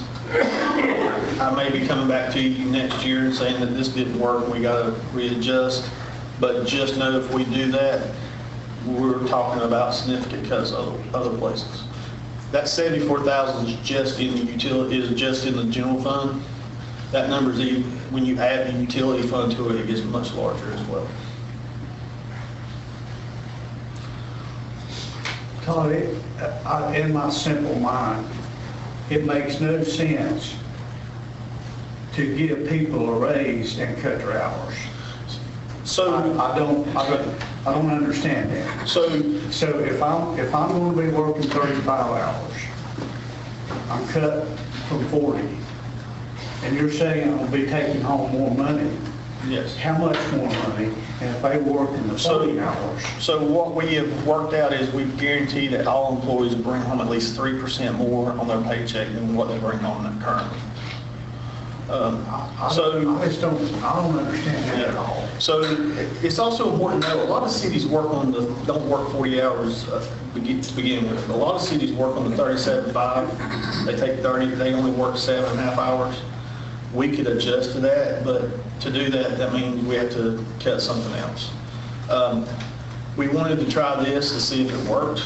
I have been very open from day one. Our employees got to become more efficient for it to work. If not, it's not going to be sustainable. And then at that point, we're going to have some really hard discussions on what do we do. Do the employees know this is happening? We have talked to the department heads. I think most of the department heads have talked to their employees about it. We've had some concerns. Me and Bo both have addressed those with individual employees. But I mean, even with the pay study, I mean, we can invest all the money we want to in buildings, but if we don't invest in the people who provide the service, we fail as an organization. We have some really good employees. We have some employees that can become more efficient. We're struggling right now with that. Struggling with what now? We're struggling with recruiting some employees to certain positions, especially in the police and fire. It's also important to know, and I hate to keep on, I know the two chiefs think I'm picking on them because everything we talk about today is police and fire. But I mean, be realistic, that's over half our budget, that's over half, the pay study is over half police and fire. Right now, we've got a position in the fire department that's been open for January 25. So almost 14 months, 13 months, something like that, in fire. That's unheard of. We can't fill it. And there's a couple of reasons why. First of all, we pay less than anybody surrounding us, significantly less, almost 30% less. And then the work conditions that they currently have. They have no support at night on the weekends. They're by themselves. They're working out of a temporary trailer. Half the building is condemned that they got to work in. All of that adds up to us being unable to recruit qualified firefighters. Same thing with police. We're lucky that council heeded the chief's suggestion and upped the reserve pay to be competitive with everyone around us. If not, we'd be in serious trouble right now because we've already lost one officer to another city. We have two more that have, so did you know when a police officer applies somewhere else, they will come and pull their background. That's how we know they're looking. We got two more that's happened to. So that's 3 officers in less than 2 months. We don't have a good enough support system on the back end to make up those losses. So we got to get creative to be able to way to pay for that. Alan, have you talked to your people about? Yes, sir. Okay, what's their reaction? What do they say? Hours cut from 40 to 35. I mean, it just makes no sense at all. A few kind of mixed emotions, but it's, more of getting down and understanding and seeing how it's going to work for some of my guys and stuff. But all in all, it hasn't been a drastic conversation between a lot of my guys, but there is some concern and just more of understanding of how it's going to work for them. And if council's totally against this, that's fine. I mean, this is, at the end of the day, this is your budget. It's just, I don't know where we find the extra $74,000 for this year and compound it going forward. Can you give me an example of what a public works employee makes and how much they're going to be making with the hour cut? Can you give me an example of that? Me and you can go to my office later and we'll go run through an example. Okay. Yeah. But we have ran the numbers, and this is the only way, this is one of the ways I thought we could come up with it. We could return to, like a lot of cities do, and do a 37.5-hour work week. I know when I worked at the city of Asheville, that's what we had. I believe Hickory's got that. I believe a lot of your larger organizations do that.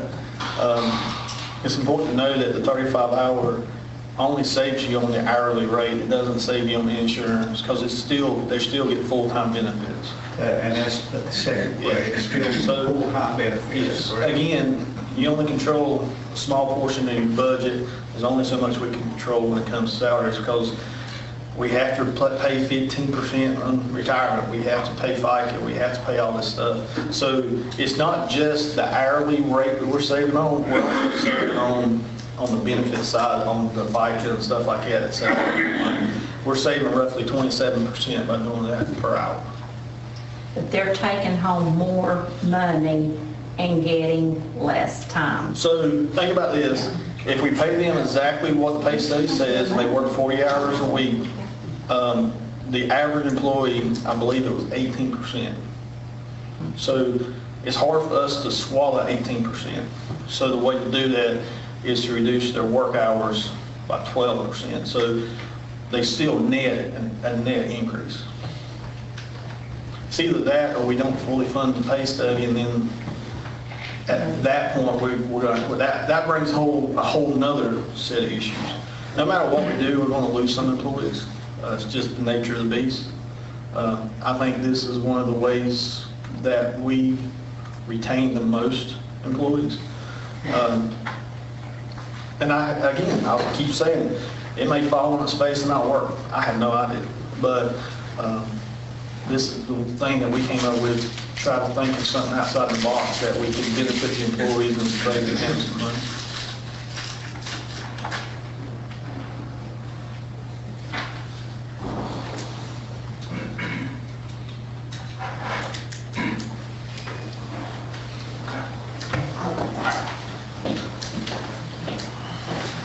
And if anybody needs like some real calculations, we can sit down and do it in the office. So, look at some data. You make calculations like on one-on-one individual employees, Yeah, I mean, or what they make and what they're going to be making, the hours. right. Yeah. That way, it helps when you start writing out on paper and see how it works. It is kind of mind-blowing. Think about how all that, correlates together. I do want to get first trying up here, so we're going to go through the rest of these here. The next item, $24,500. So this is overtime based on costs associated with the Independence Day Festival being on a weekend day, so a Saturday or Sunday. If it's during the week, no matter if it's Monday through Friday, then there's no overtime involved. But once you hit that weekend day, the department, as especially public works, all the departments are working that extra day. So if council wants to do Independence Day outside of the weekend day, then we'll be able to save this $24,000 in the budget. That's per year? Yes, yeah, because it's also, I forgot to say, on the 35-hour work week, no overtime comes into play until they hit 40 hours. So that number, if you don't do the 35-hour work week, that number will, that 24,000 will go up as well. So, in a nutshell, as long as we don't have Independence Day on, say July 4th falls on a Saturday or Sunday, if we have it that Friday or the Friday before, that'll save us on the overtime. Currently, this coming year, it's on a Saturday, I think, right? So, we've got that money in the budget right now to cover that overtime. But going forward, I think the following year it's on a Sunday in 2027. So, if we don't do it on that Sunday, we'll save ourselves some $24,000 in the budget. That's how that works. Haven't we done it in years past, always the Friday before? Correct. To save that money? Correct, yeah. And the July 4th festival, or Independence Day festival, when it's done on the actual full, the fireworks contract, I think is more expensive. For this particular year, if we go back to the Friday before, let's say we did that, in 2027, the Friday before is still, it'll be July 2nd. Is that right? So you're still paying a premium for those fireworks. You're not saving money there, so that's why I didn't reflect that here. But that happens every 7 years. But on those other 6 years, you do it the Friday before, then you're not paying that premium because you're not right up against that date.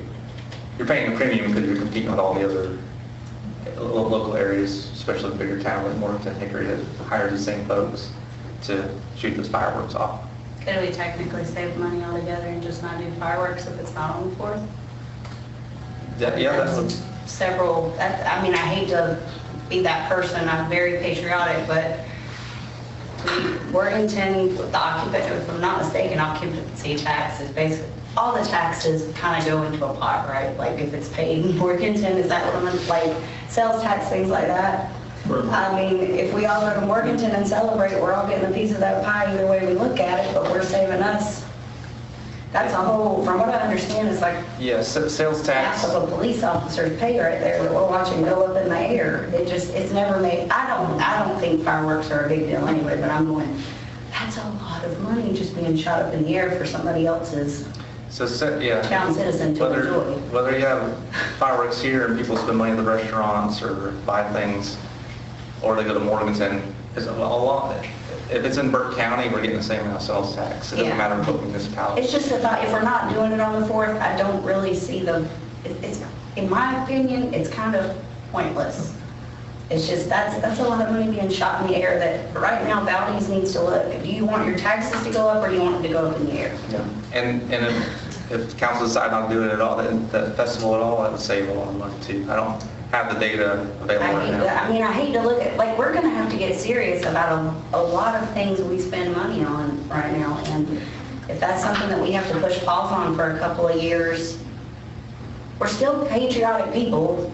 It's just, we go celebrate, let's have a big countywide celebration. I don't know, just a thought, just sorry. That's fine. Tony, I'd like to ask, the 35-hour work week, when will people get overtime? Once they hit 40 They hours. have to go to 40 to get overtime. So if they work 35 hours, and then they work 5 more hours, that is not overtime. That's straight pay, down. But they're still getting paid, right? Yes. 36 hours, 37, and then if they go over 40, Then they go Time and a overtime. half. then they go to overtime pay. Yeah, that's the IRS rules, yes, sir.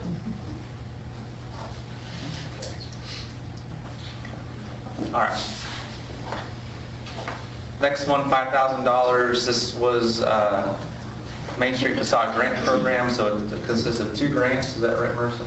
2 $2,500 grants that are granted to a downtown business to help improvements with the front of the building. We haven't had any of those in a while. If something like that popped up, we could always introduce that back to council, but this was something that we identified that's not being used right now, that's just kind of taking up space in the budget. That's why I made this list. And then the next one, $30,000, we cut from the library funding. So it would still be contributing $10,000 to the Burke County Library. Rexana appreciates that, but. Yeah, we Still contributing in. That's what. I appreciate that we're still contributing to them.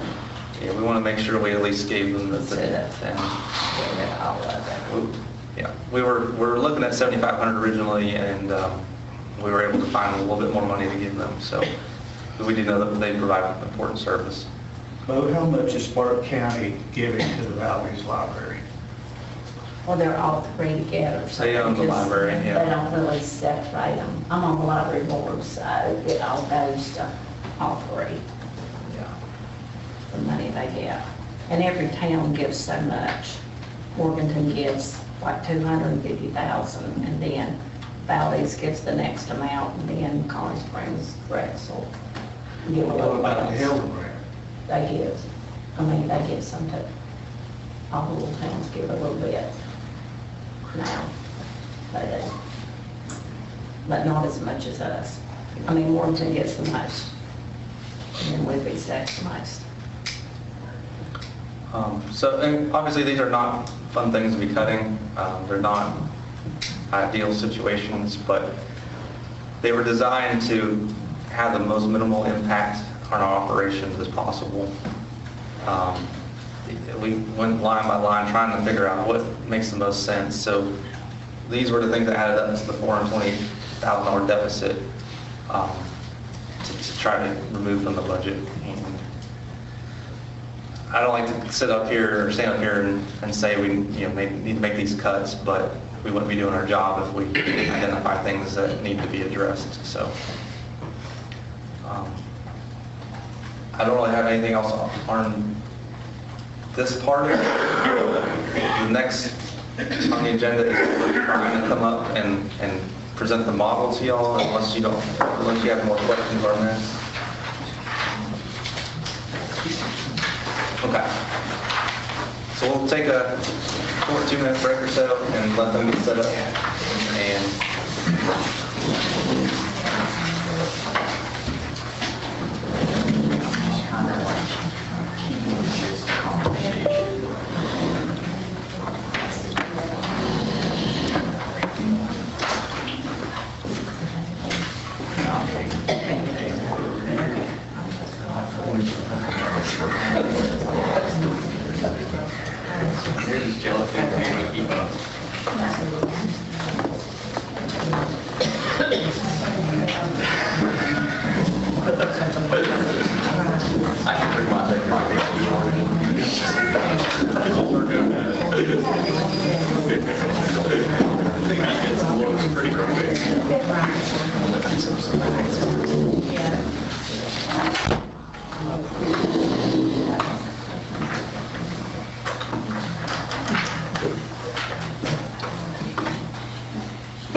I'm Andy Smith. This is Chazo Halliston. We've met most of you with First Tryon Advisors. It's a privilege to be here today. It's always a privilege to come to Valdese and talk about plans and issues and solutions. And so that's what this model is all about. So I want to just remind you and just kind of set the stage for it before Chazo demonstrates how far we've gotten with this. You have so many cities and towns that we deal with. This is all we do. We're municipal all the time, largely in the Carolinas. And but we've done over 100 of these models. And what they typically do is what many cities and towns don't do. Okay, you got almost every city and town I've ever run into has got some form of CIP. Even it's on the back of an envelope. You got the list of things you know you got to get done at some point in time. Where they fall short is really truly sequencing those. When are we going to try to attempt these projects, and how are they going to be funded? And that's what this model does.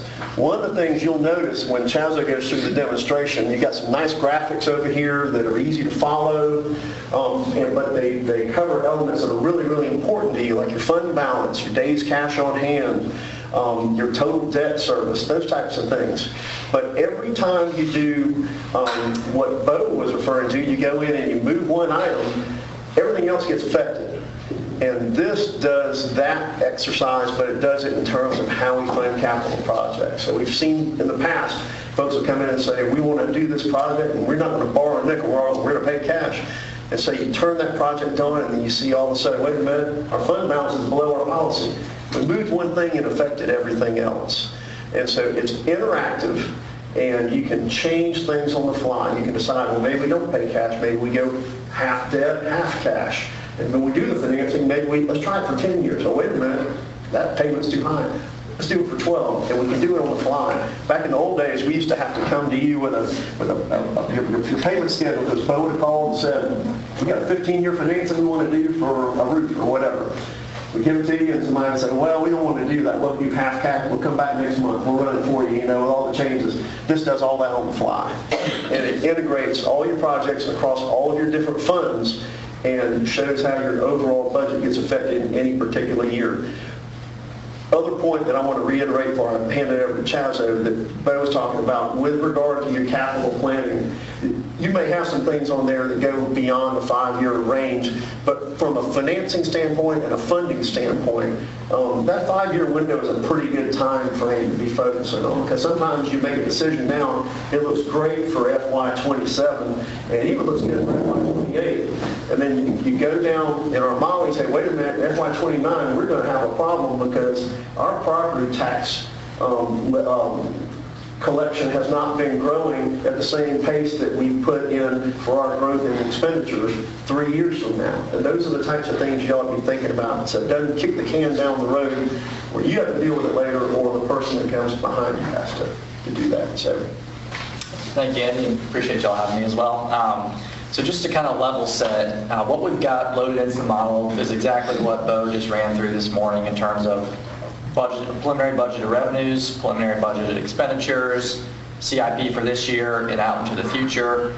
And so the starting point right now is a balanced budget for fiscal 27. And then from there, we are growing our projections, revenues, expenditures, and capital off of this 27 budget.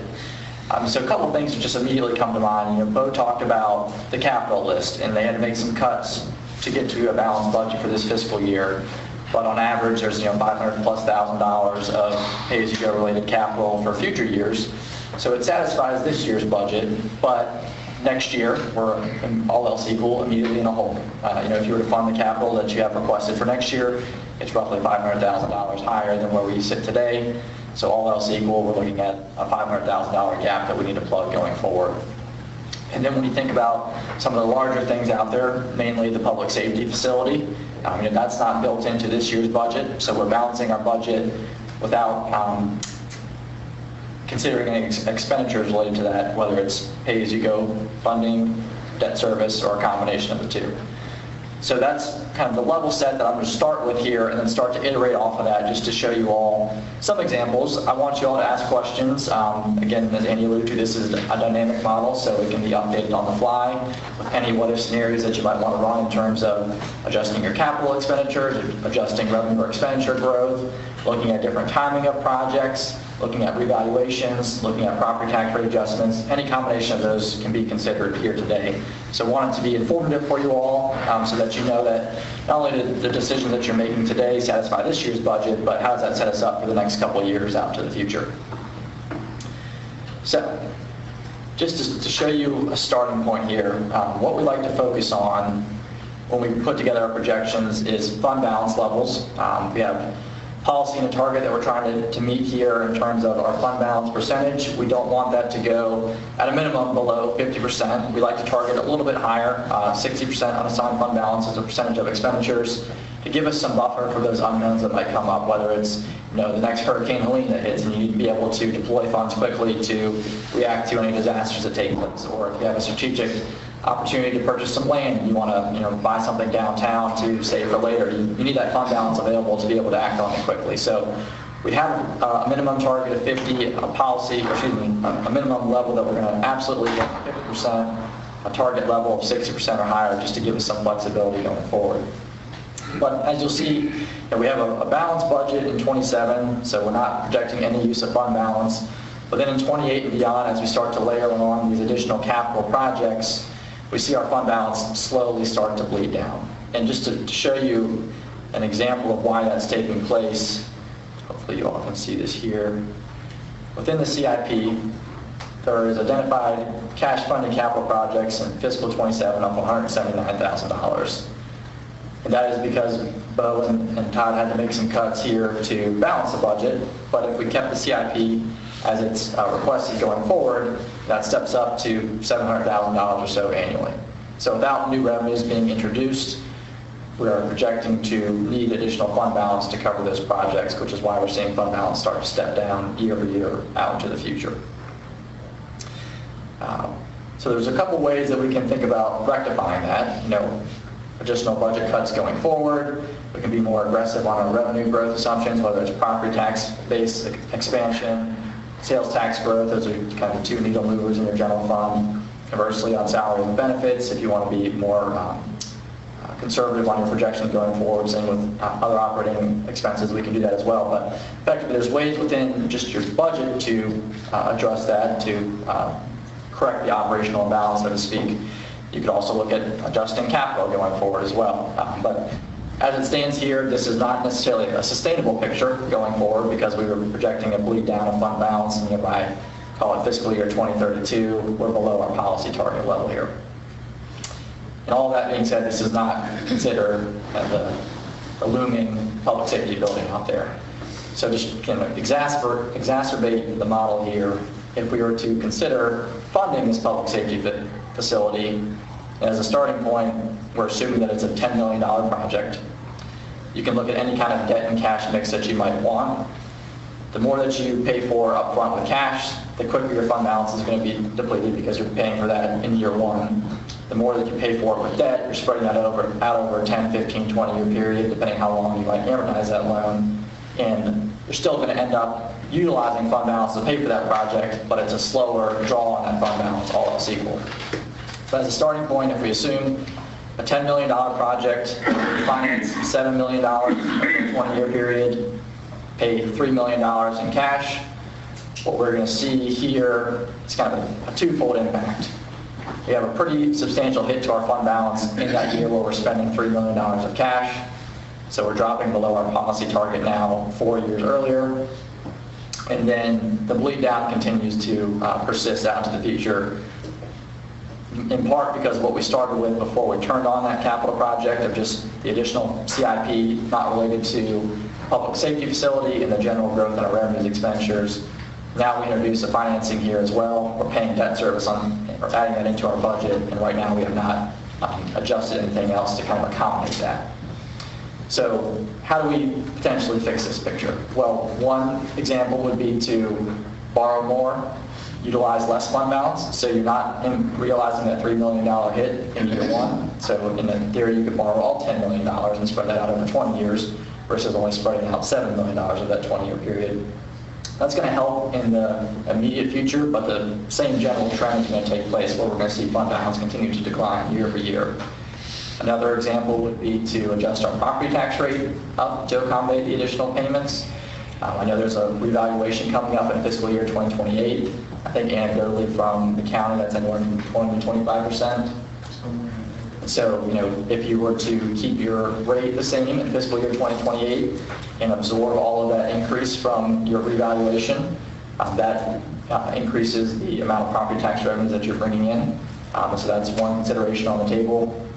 I know another one that Bo has thought about is you all are making an annual contribution related to paving of about $375,000 per year. If you repurpose some or all of those dollars towards a debt payment, then that helps the picture as well. So there's a number of different ways to kind of slice and dice this. I'm happy to show you examples. I don't know if there's any one on council's mind that you'd want to see first as a way to look at this. Because there's so many on the table, I'm happy to take your direction if that would make sense. I would say put it, fund all the fire and safety, put the 10 million, all in one thing. Okay. Yeah.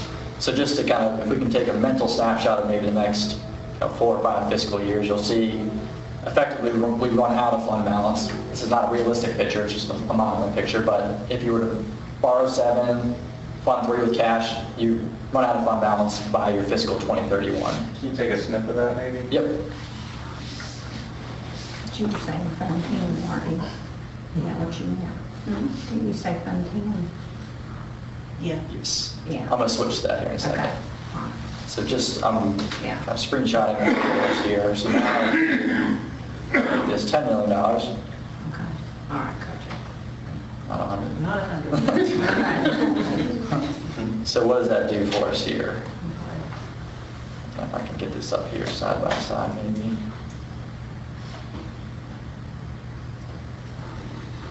You'll see that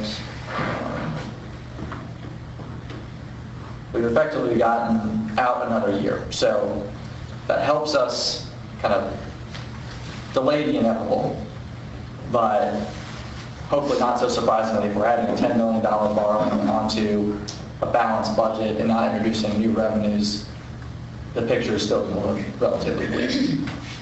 So to take it a step further, if we keep the same $10 million borrowing in place, but we assume that you all have a 25% revaluation from the county in 2028 and you hold your property tax rate constant, now you're going to generate 25% more property tax revenues than you would have otherwise done so. And so now our picture still doesn't look the best, but we're hitting our targets through fiscal 29.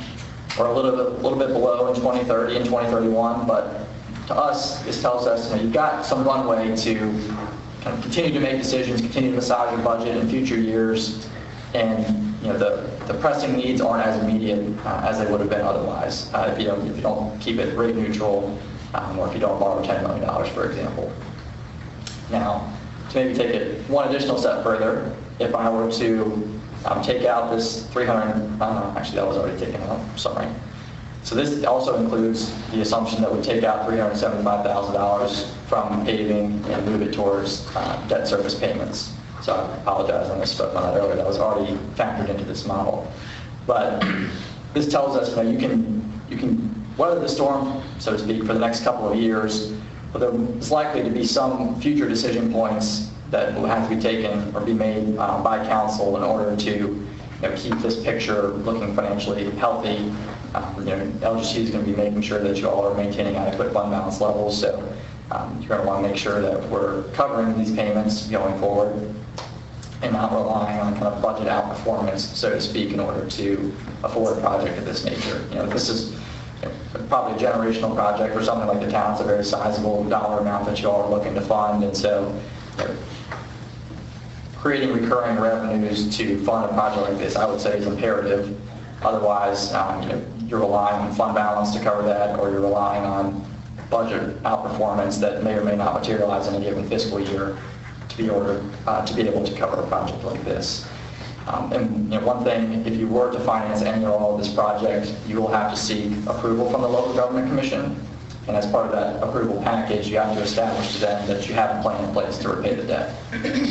So there's a number of different ways we can get there, but it's kind of something that you all just have to keep in mind, that if you do want to fund a project like this, and there's some debt component to it, we have to be able to represent to the local government commission that we can afford it and we have a plan in place in order to do so. Todd, when did you say you think you're going to have kind of a final number, a harder number on the project? First couple of weeks of June. Okay. And so with that, that would, if you have a GMP, I think that is usually good 60 or so days. And so that would mean by July, August, we have to have a concrete plan in place to be able to represent the local government commission, again, assuming that we would borrow something for this project. I imagine a project of this magnitude, unless we are absolutely shocked when the GMP number comes in to the good, we can't afford all this out of fund balance. Just, you all sitting at $8 million of fund balance now. The project's $10 million. There's no way you could pay for it out of cash. And what Chaz was also referring to is with the local government commission, there's a decent amount of lead time. You got to get on their calendar, put your pro forma together and submit everything, answer some questions on the front end, and then make your presentation. So we do that pretty regularly with clients. So you got $10 million there in the borrowing? Correct. Can you show them what the debt payment schedule is? Yes, that's a great point. So just one thing to kind of keep in mind, just for frame of reference, the value of 1 cent on your tax rate generates about $60,000 or so in this budget year. A $10 million borrowing over a 20-year period, and we're assuming a conservative rate of 5%. Today's market would probably be closer to 4.5%, but that first payment is $1 million. So if you divide $1 million by $60,000, the value of 1 cent on the tax rate, that's the equivalent of close to 17 cents on your tax rate. And so whether it's adjusting your tax rate to accommodate this, whether it's a property tax revaluation, whether it's repurposing money in your budget, if you fund a project of this nature to the tune of $10 million, it is consuming 17 cents on your tax rate each and every year. So the trade-off is you borrow less, it's consuming less on your tax rate on an annual going forward basis in terms of needing recurring revenues, but then you're paying cash for the balance of the project, which is immediately drawing down your fund balance. So when you think about how do we fund a project of this nature, it's not necessarily saying you have to raise taxes 17 cents, it's just saying within our budget, it's the equivalent of 17 cents that we have to make sure is available each and every year to cover these payments.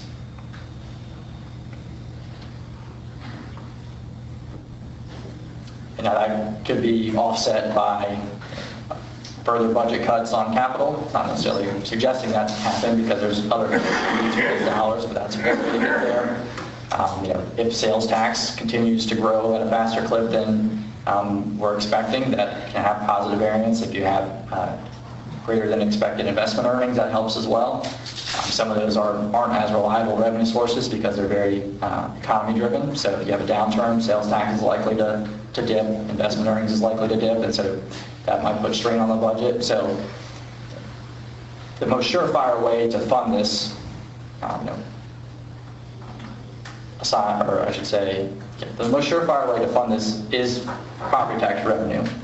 Whether or not that's a viable source from council perspective is certainly another discussion point, but that's, in my mind, one of the few things you can guarantee in terms of revenue coming into your budget every year to pay something that once you take out this loan, you know what you're going to owe, and it's not going to go away unless you pay off the debt by way of some windfall of cash.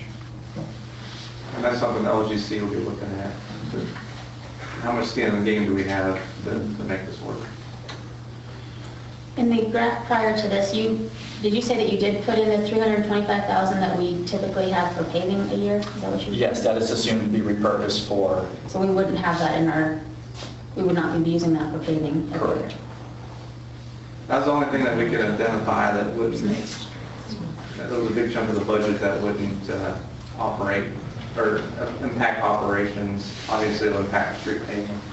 But the thought behind that is if we do a $1.3 million project next year, we might be able to get away for a couple of years until we figure out another game plan to restore that money back in there. So I'm sure that you've used this graph several times. What do you, instead of us going back and forth and doing, all or nothing, what is the best, do we put in $1 million? Do we put in $3 million up front? What's the best graph that you've come up with? So my personal perspective is this is a very large undertaking for the town. It's a long useful life asset. So leveraging the ability to finance the entirety of the project, to me, makes the most sense, given that there's so many other expenditures that are competing for these same dollars. And so if we immediately draw down funds, whether it's $1, $2, $3, $4 million to pay for the project and debt finance the rest, and that just immediately handcuffs us for this budget year and future years because our fund balance is taking that dip right off the bat. And so a project like this, the public safety facility is going to serve citizens probably for the next 20, 30, 40 years.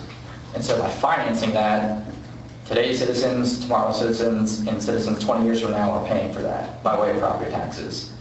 If we cash fund all or a portion of the project, then effectively the citizens from past up until today are paying for $3 million of that project, and then everyone from now to the future is only paying $7 million. So effectively the new citizens, so to speak, that are utilizing this for the next 20 years are only on the hook for 70% of the project, if that generally tracks or makes sense to you all. So when we see examples where fund balance can't cover all or a portion of the project without putting undue stress on your financial position, we tend to lean towards borrow for as much as you can, if not all of the project, and spread that cost out over a longer term period.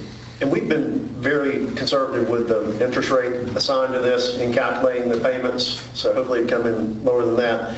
And in addition to that, over time, if there was a big rate drop in the future, you could have an opportunity to refinance and reconfigure the debt structure.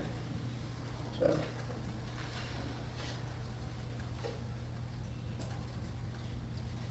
I think maybe one.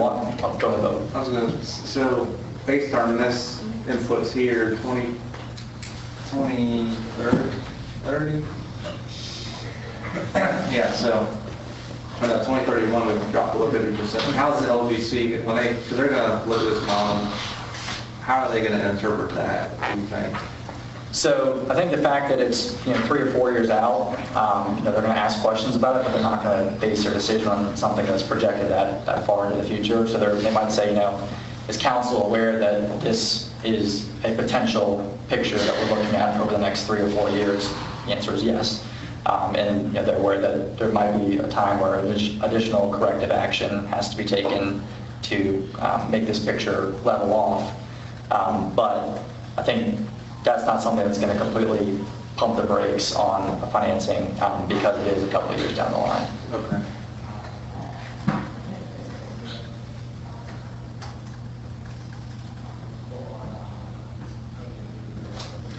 Bo, question for you.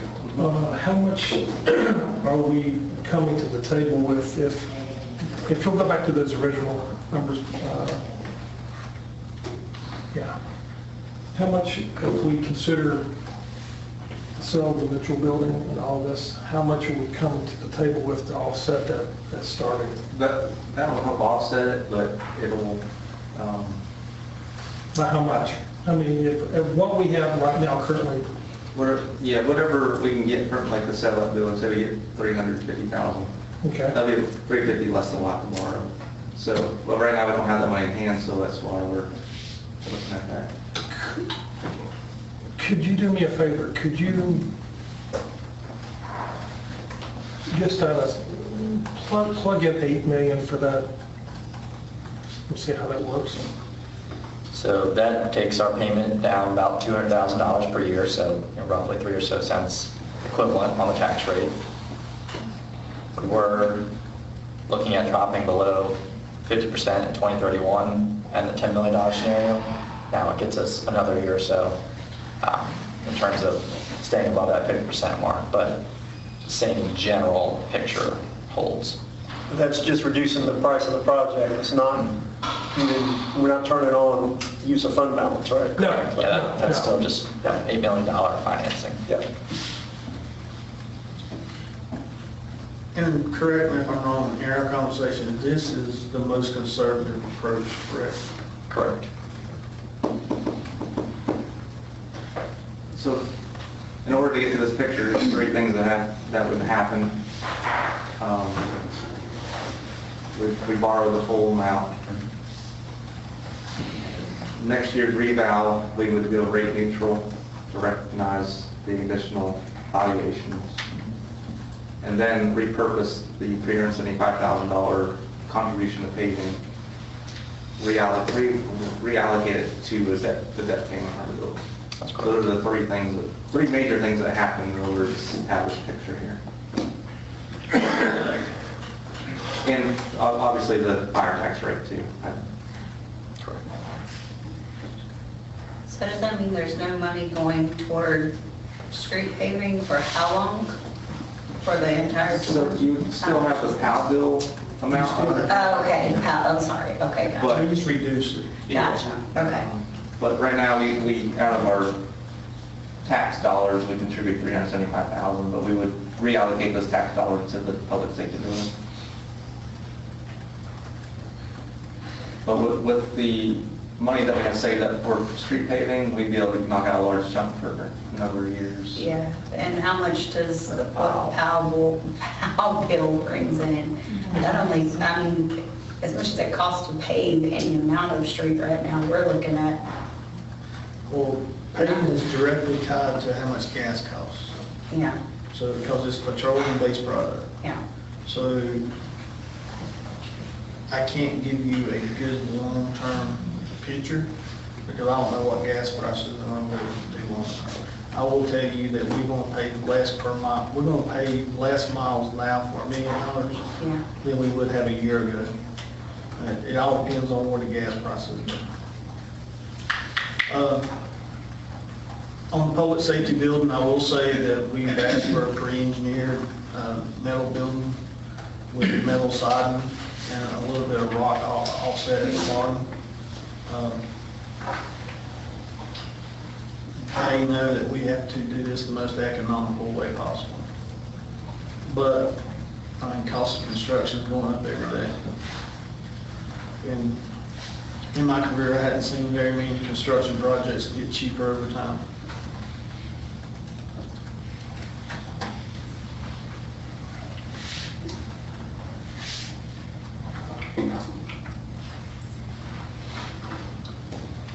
Any other questions or options you want me to run through here? Can you look at the charts that shows the fund balance in the middle? Yeah. So this is graphically what we were just looking at, kind of in tabular format. Top left graph is debt service within the general fund, so your annual principal and interest payments. What is in blue is debt that you currently have on the books, so about $200,000. It steps down a little bit to just shy of $200,000, kind of out into the next 10 or 15 years. The gray bars are the hypothetical borrowing for the public safety facility. Right now, we still have it in here at $8 million, but you can see that your debt payments would step up to just under $1 million starting in fiscal year 28. With the way that the local government commission would require you to amortize this loan, your debt payments will step down over time, which does kind of create what we call roll-off capacity, or additional dollars that can be put back into the budget for other purposes.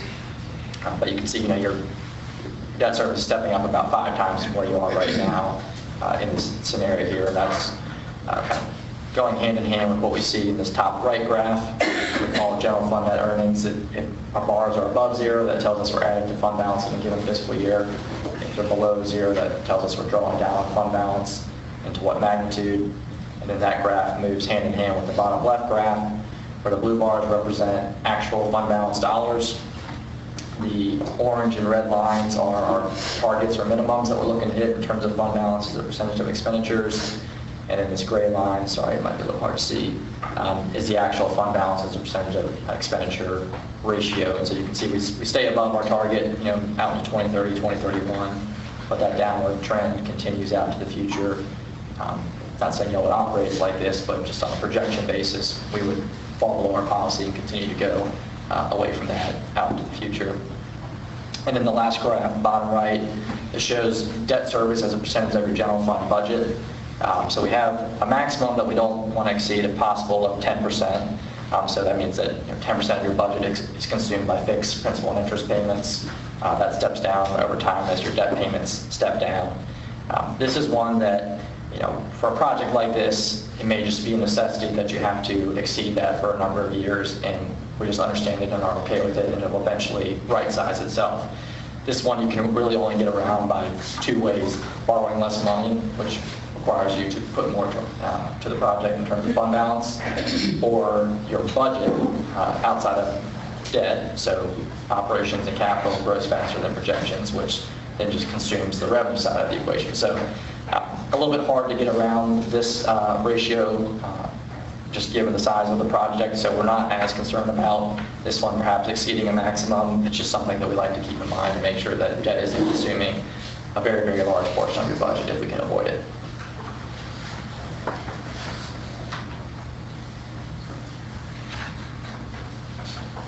So if we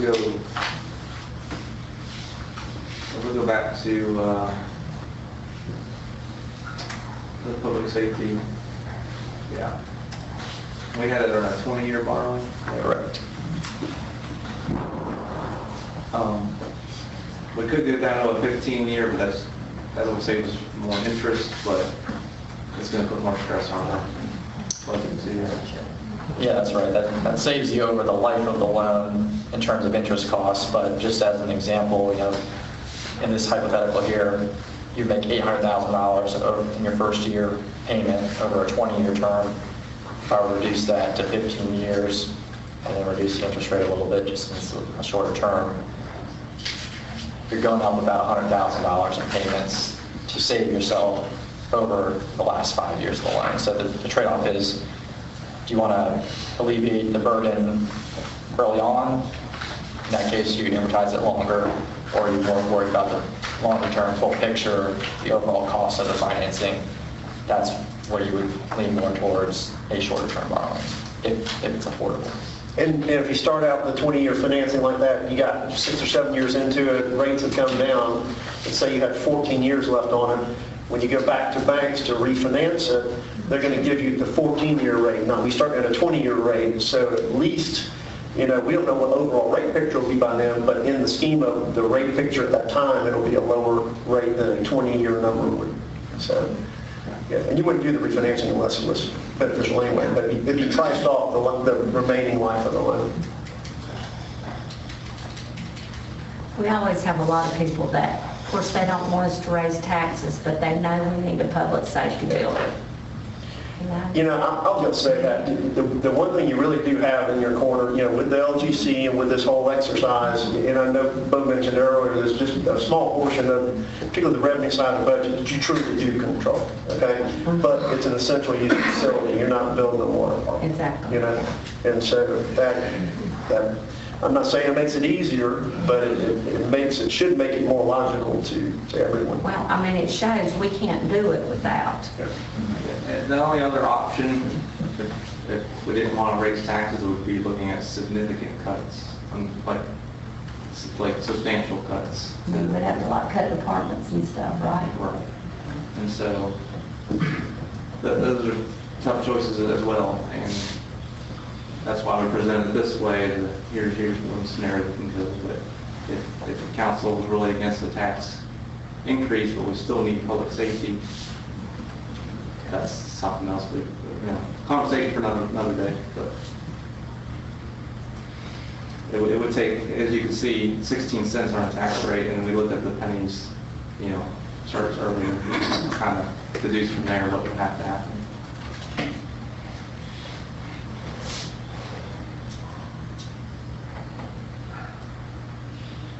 Under the growth rate where it says 25%, what does that indicate? So that is your next revalue year for fiscal year 2028. That's the county resetting property values based on then current market. And so I think anecdotally they've said maybe 23% or so, but basically on average across the town, all property values will go up 25%. And there's going to be some that go up 50% and some that might stay stagnant or go down, but kind of on average for purposes of budgeting, you should anticipate that your tax base, your value of 1 cent on the tax rate would increase by 25%. And I'm just curious if something crazy were to happen, and we can't do this for 10 million. What if something really goes insane and it's 12 or 15 million dollars? What is, I'm just curious, like, I mean, is at that point, do we just say it's? At that point, council's going to have, we're going to have a really, really hard conversation about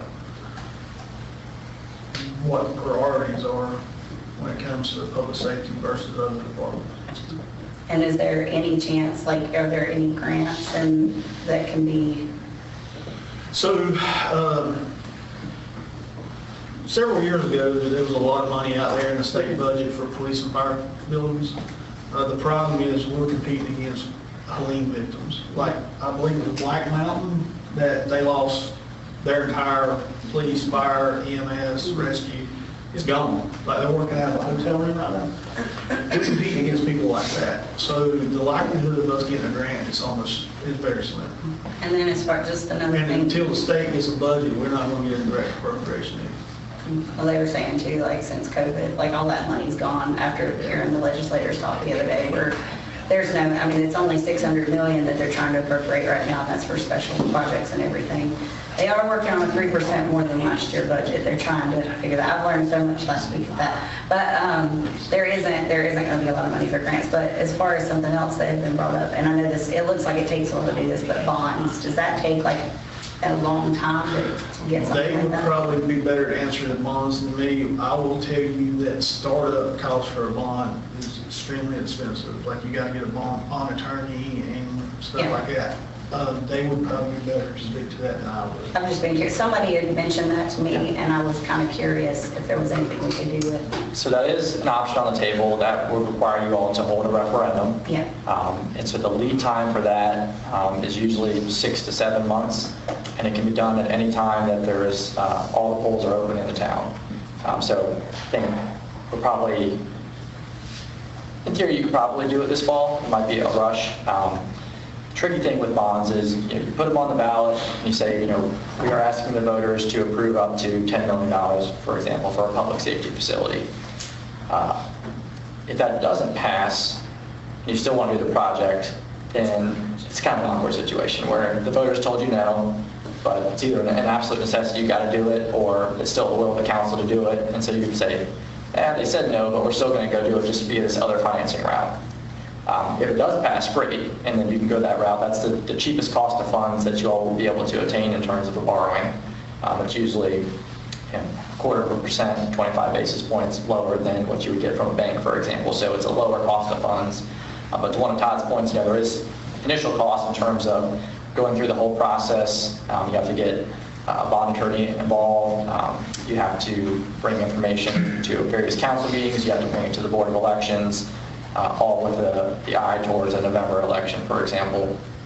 On the ballot, one thing you do have to disclose to citizens is the potential property tax rate that might need to be set in order to fund this project. It does not behold you to adjust your property tax rate to that level, but it is a piece of information that has to be made available to citizens so that they can digest that when they're making their decision whether to vote yes or no.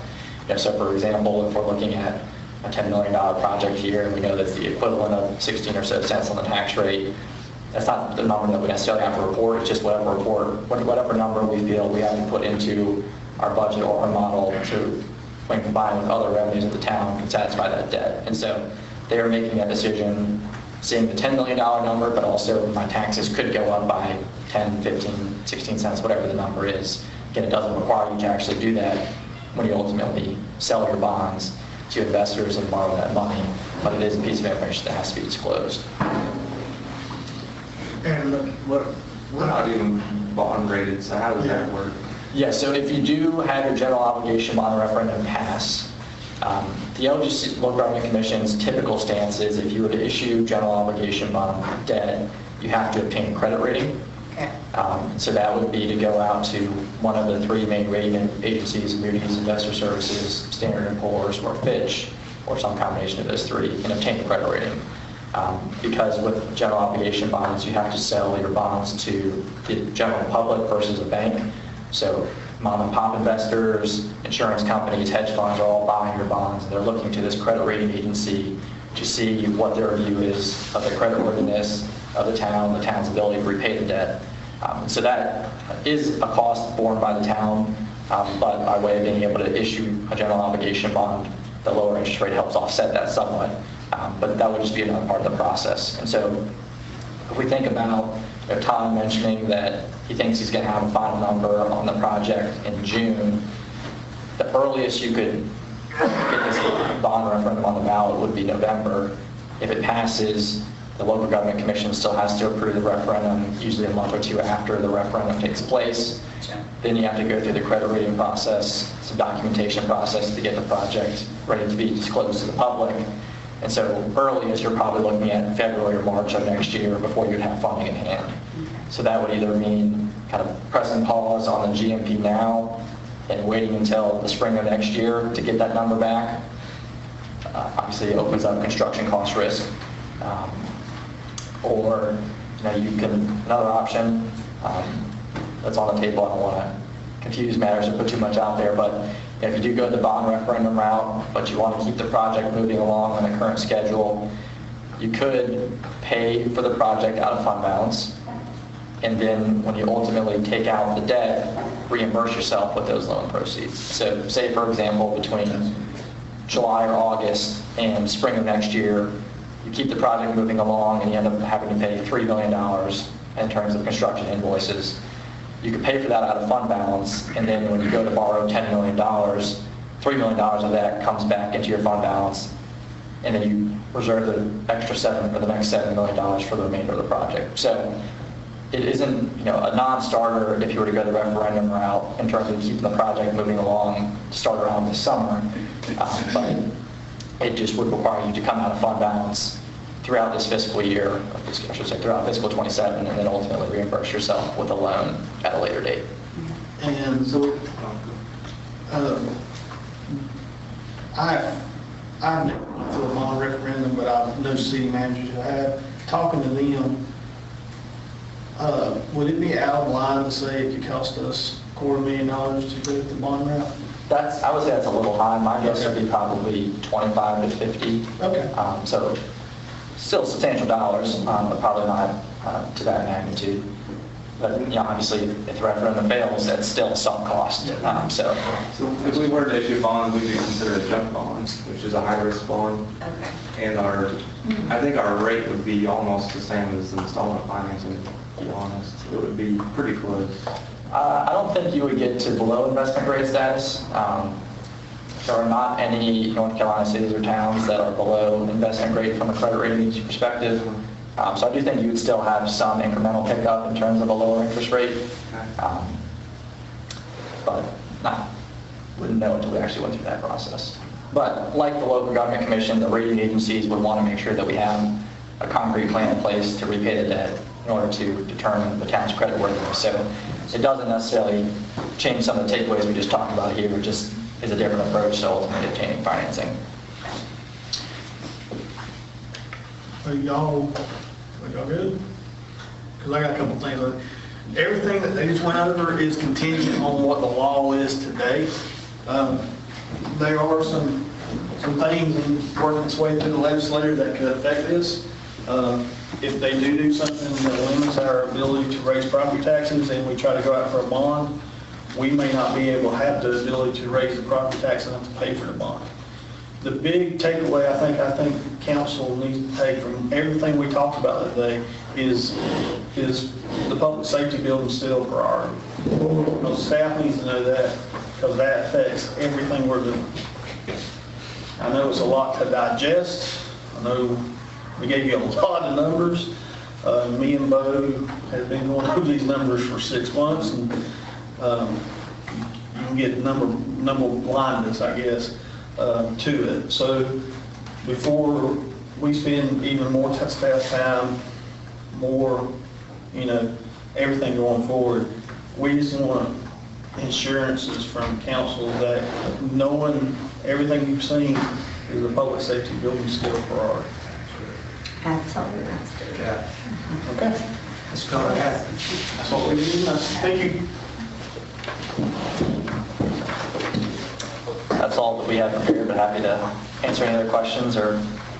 I'm looking for the magic bullet. Y'all find us a great interest rate. And I have this, Very I have this model, if y'all want to meet with one later, we can run through the scenario. Okay. Thank you. A It's couple been of very quick- helpful. couple of quick afterthoughts. Yeah, hopefully the rates will come in lower than what we projected. In addition to that too, we're glad to have, I know Bud's had some already too, glad to have conversations with town officials and the LGC preliminarily before you Yeah, that was a really important part that you and Bo forgot to take. Bo has had multiple conversations with LGC on how do we pay for this, how are they going to approve us paying for this public safety building. Those conversations have driven a lot of what you see today. I totally forgot about that. Yeah, well, there's no surprises. Yeah, you don't want any surprises. Thank you, everyone.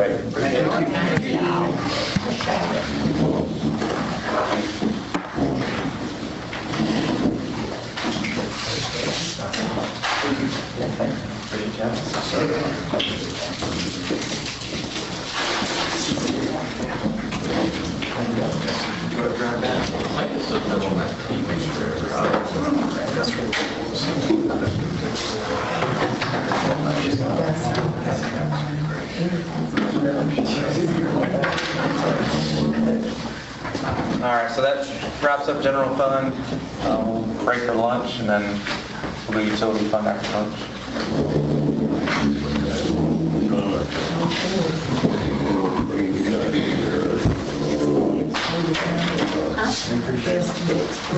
Makes it clinical. It kind of takes a lot of... It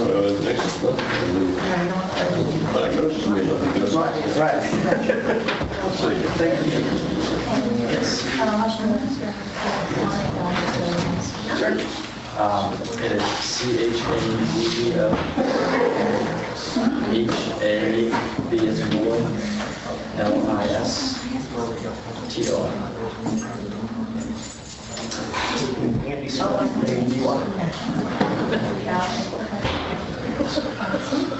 Thank you. That's all right.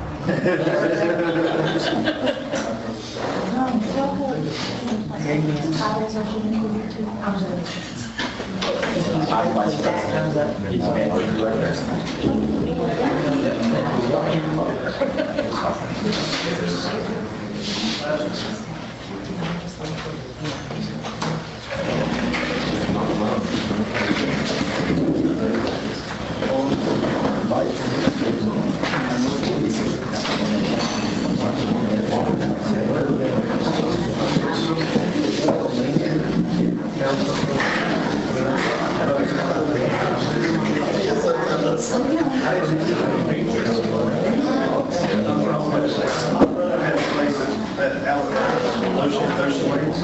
So we remodel it, so we go down there and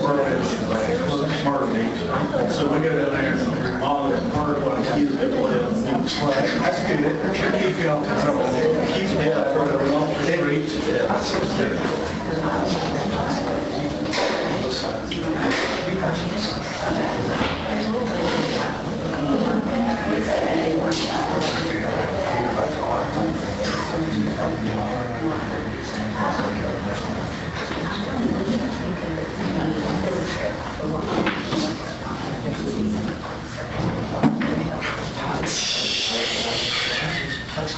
Yes, it is. I think it is. You should have it again. You should have a few more of those on there.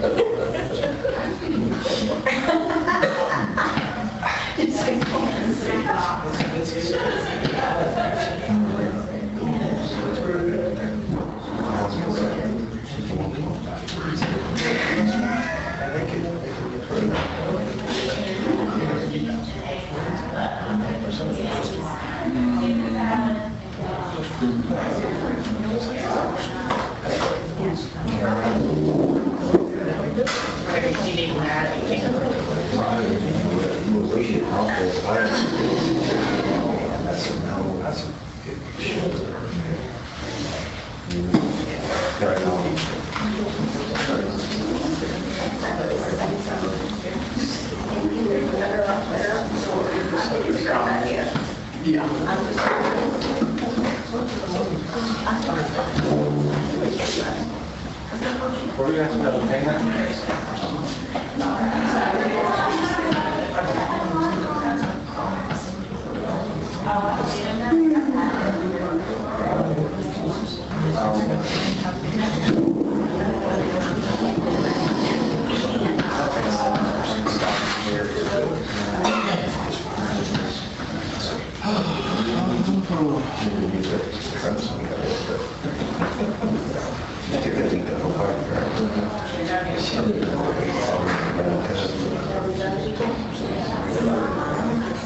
I'll go and get your food, it's out.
I'll have to ask Bo, I think he was gonna break and get himself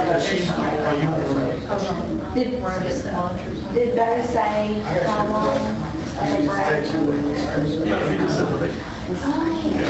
I was curious about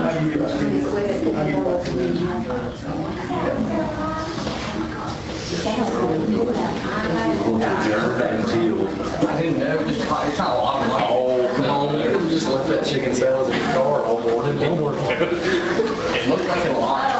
Yes. Yeah, there's like an idea, suspicion. Yeah, so that was one. So that seemed like, just reading the basics, I was just like, hey.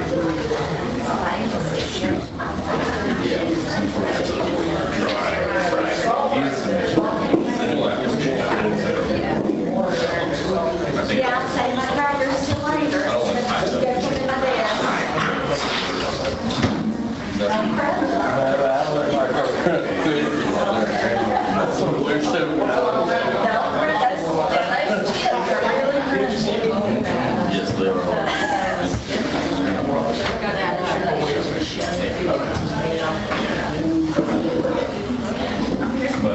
Stream stuff, so it's, No, do more stream. yeah.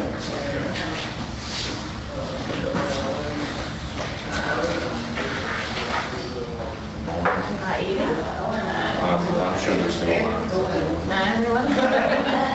Fair game.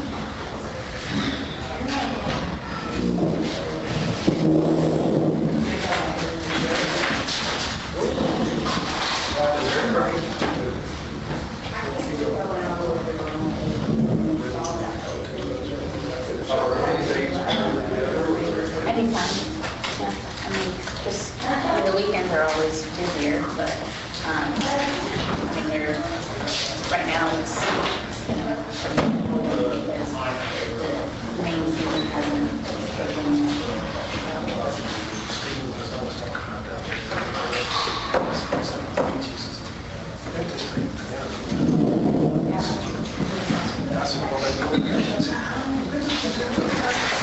Y'all want to finish their meeting, Michelle, us, we are not trying to hoard it. You've seen us eating these. And I like some that was from Micah. He wanted to be in a picture. We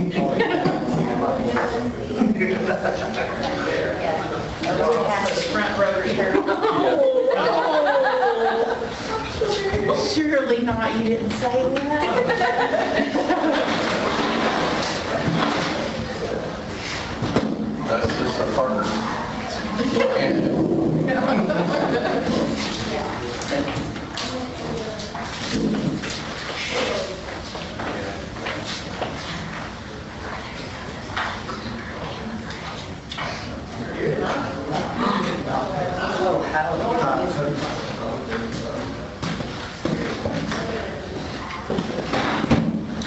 My sister wouldn't meet me. I think she wrote me, and I had to tell her 2 hours earlier. She showed up late.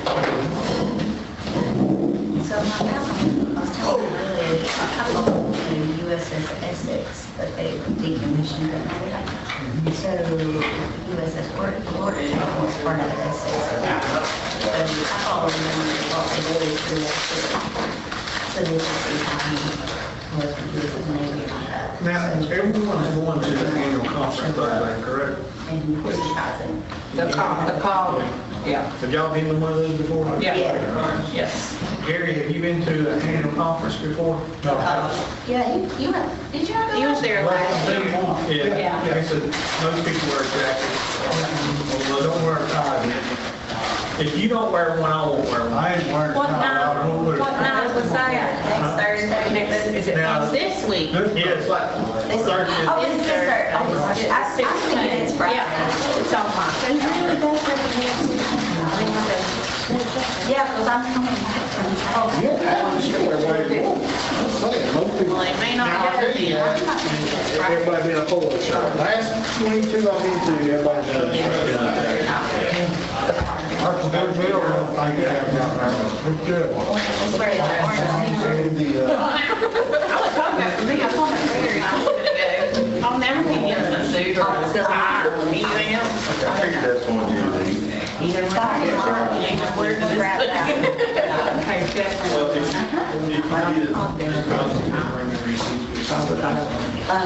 River County. There were some things that are Show or whatever. next year, I think we can do this. Yeah, I think we're.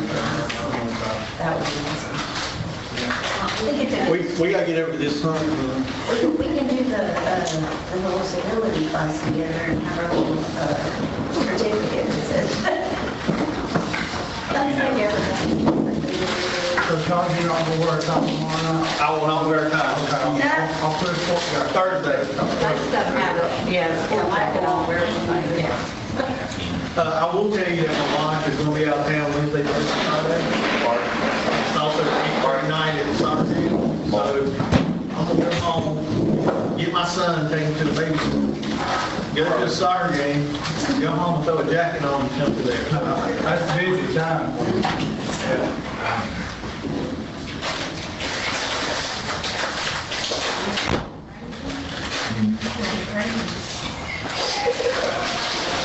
I see you got a doctor. You got a doctor? Dr. Pepper Zero. No Dr. Pepper Zero. Only Dr. Pepper. You want it? I got my own sweet tea. Yeah, great. I know some people in bed that probably should get started.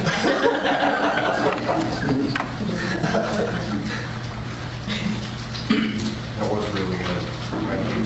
Yes.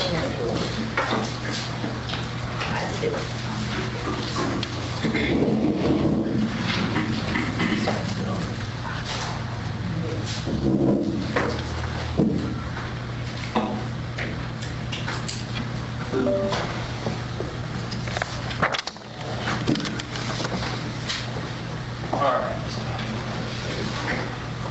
So what we're going to do now is switch gears. At the end of today, we'll kind of recap and talk about any general fund stuff you have on your mind or got the time to process that. But for right now, we're going to switch to the utility fund and pretty much do a similar process. This is going to be a little more abbreviated because McGill will have the model and the rate study and stuff when we talk about these things.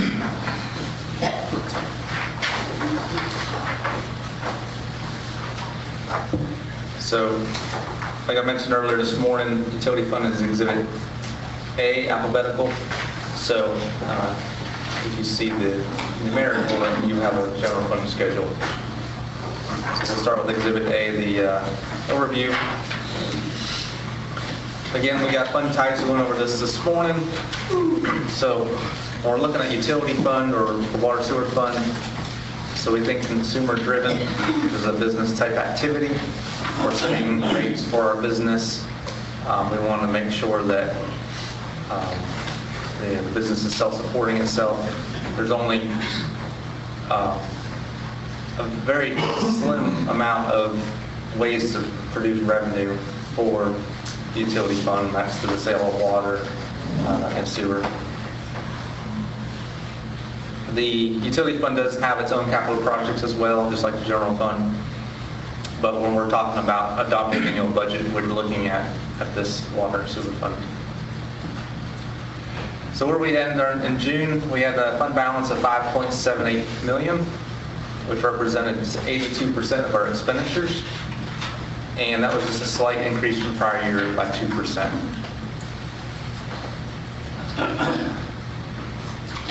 So where are we at so far this year? We spent $145,000 of that fund balance, and I've listed those things here. Two of them are committed to capital project funds. So what we say by committed is we set up a capital project ordinance, and the town has a certain match or contribution. So that amount gets transferred out of the utility fund balance and into that project fund that we set up. And then we had an emergency sewer repair here. One thing I put down here that's not reflected yet is additional fund balance appropriation if the Bluffs project, remember we talked about that partnership with the county.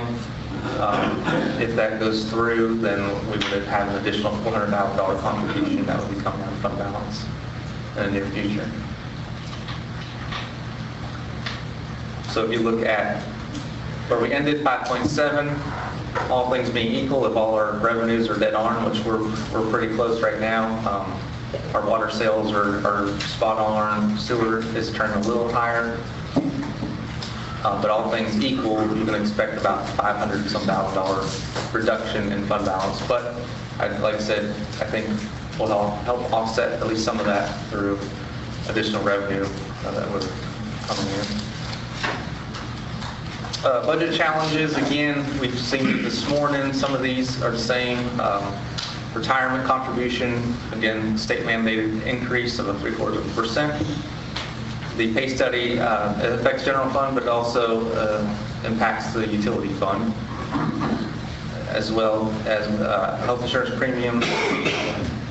We have aging facilities, our water plant. Well, both plants are pretty old, but water plant, like what area was built in the 70s, is that right? Late 40s. Late 40s, and then added on to. So that's nearing 100 years old. We also face strict mandates from the state, which they're good mandates to have, but they are strict in providing clean water and then cleaning the sewage that comes through and dumping it back into the river. So there's a lot of regulations that we have to meet, and in order to meet those regulations, it costs money to do so through chemicals, parts, and equipment. And then we got the inflationary prices as well affecting our operating. On the capital side, just like our maintenance on our facilities, we've got aging utility lines in the ground and our assets. And I put this in here, if you recall the LGC, the capital assets ratio, we talked about that earlier, is currently under 0.5. I think the last audit was 0.44 or something like that. It's not an uncommon thing to get dinged for from the LGC. A lot of places are getting that because a lot of municipality has aging infrastructure. The LGC wants to see that above 0.5. The way we get there is to continue investing in capital and getting the value of our capital to exceed the rate of depreciation on those assets. Another challenge that's indirectly related to capital, but something to be aware of, is our water treatment plant. It's designed to be a 12 MGD or million gallons per day plant, which supported the industries back in the past. Currently, it only operates about 25 to 30% of that capacity, but yet we have to maintain all the infrastructure and the equipment, the pumps, in order to have the plant run efficiently. So we're maintaining a plant that's 3 times the size of what we're getting use out of. So we're trying, with that interconnect with Lenore, obviously we're trying to work on boosting some of that so we can help offset some of those costs and alleviate the need for higher rates to do that. But in the meantime, that's kind of where we're at and the challenge that we're facing. Okay. So we'll jump into the Exhibit B, which is our summary page.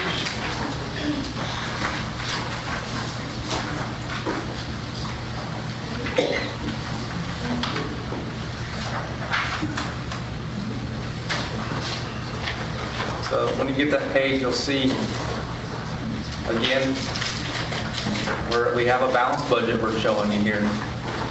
Our expenditures equal our revenues.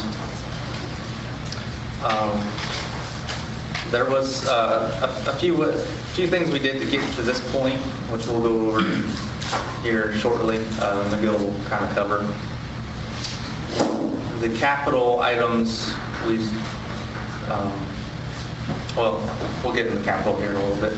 But I just wanted to show you that it is a balanced budget, and we'll get into how we got there here in a second. Revenue side, we'll pass that one out now. Exhibit C.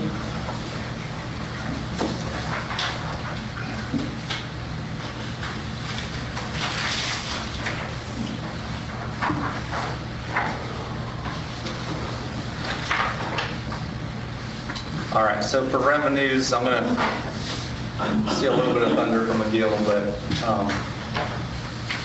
what rates do we have built into this? Well, for water charges for residential, you can see we budgeted $3.99 million last year.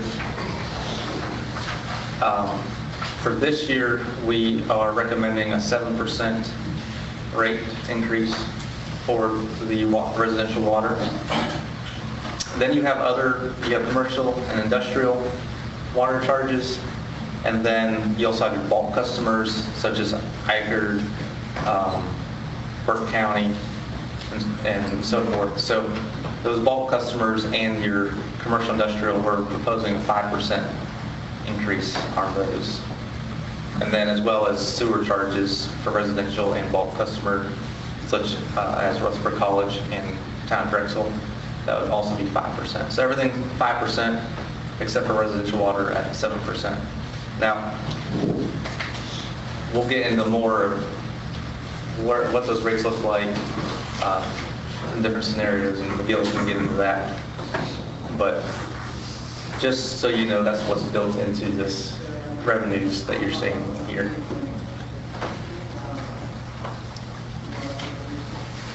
Okay.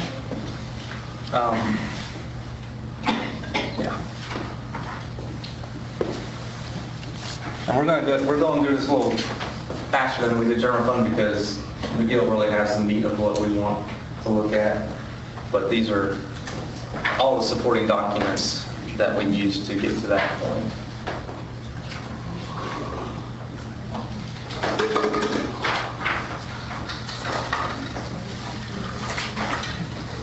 So your next exhibit is D, which is going to be the expenditures. We just have 3 departments. We have the water plant, the wastewater plant, and then what we call water sewer construction or maintenance, which is public works, just the operations.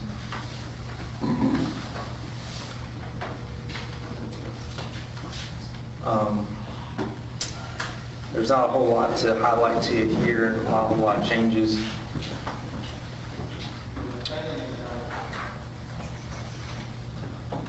Everything's same, it's pretty much the same in the water plant. Wastewater, let's see, under lab supplies line, which is 333, it's 8110, 333, you'll see there was quite a significant jump there. The reason for that is there's some additional testing, including PFAS, that the state is going to start mandating. Again, this falls back to state mandates. Things that we didn't have to do in the past that we're going to have to start testing for. So we built that into the budget to make sure we comply with those requirements.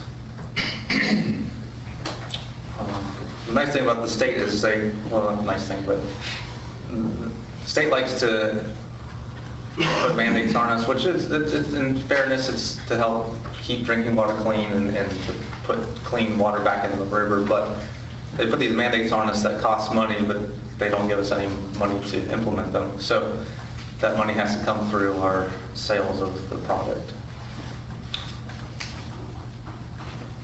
What's the difference in contracted services?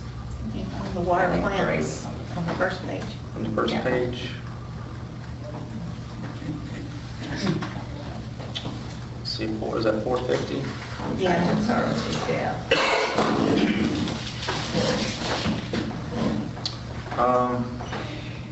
Let me look at that for you. I don't remember exactly there. Do you remember if that could be? Or 450? I'll have to look at my notes to see what we... Engineering. What's that? Engineering services. Yeah, something specifically. I'll look at that in a minute here for you. Where does the fluoride fall into this? So the fluoride... Is that under chemicals or is that? Yeah, it's under, it'd be a capital item, so it's all in capital.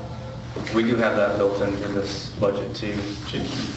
The budget that's being presented to you To keep fluoride. is to keep fluoride in the water system. Now, Miguel will talk to what rates look like if we remove fluoride as an option. But this is retaining the fluoride system. So that's why you got 7% residential, and then the fluoride system's built into the budget. But it would be located in capital.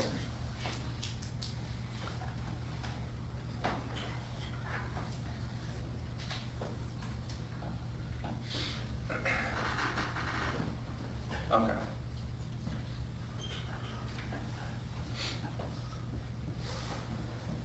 Anything else in particular that we want to look at? Did you see? If not, just let me know and I can look at it too afterwards.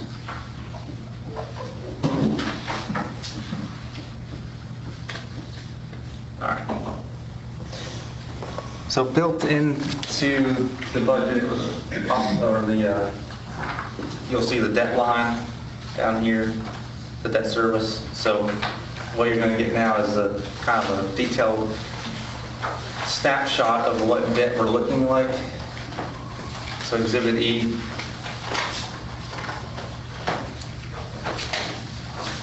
One thing I'll bring to your attention.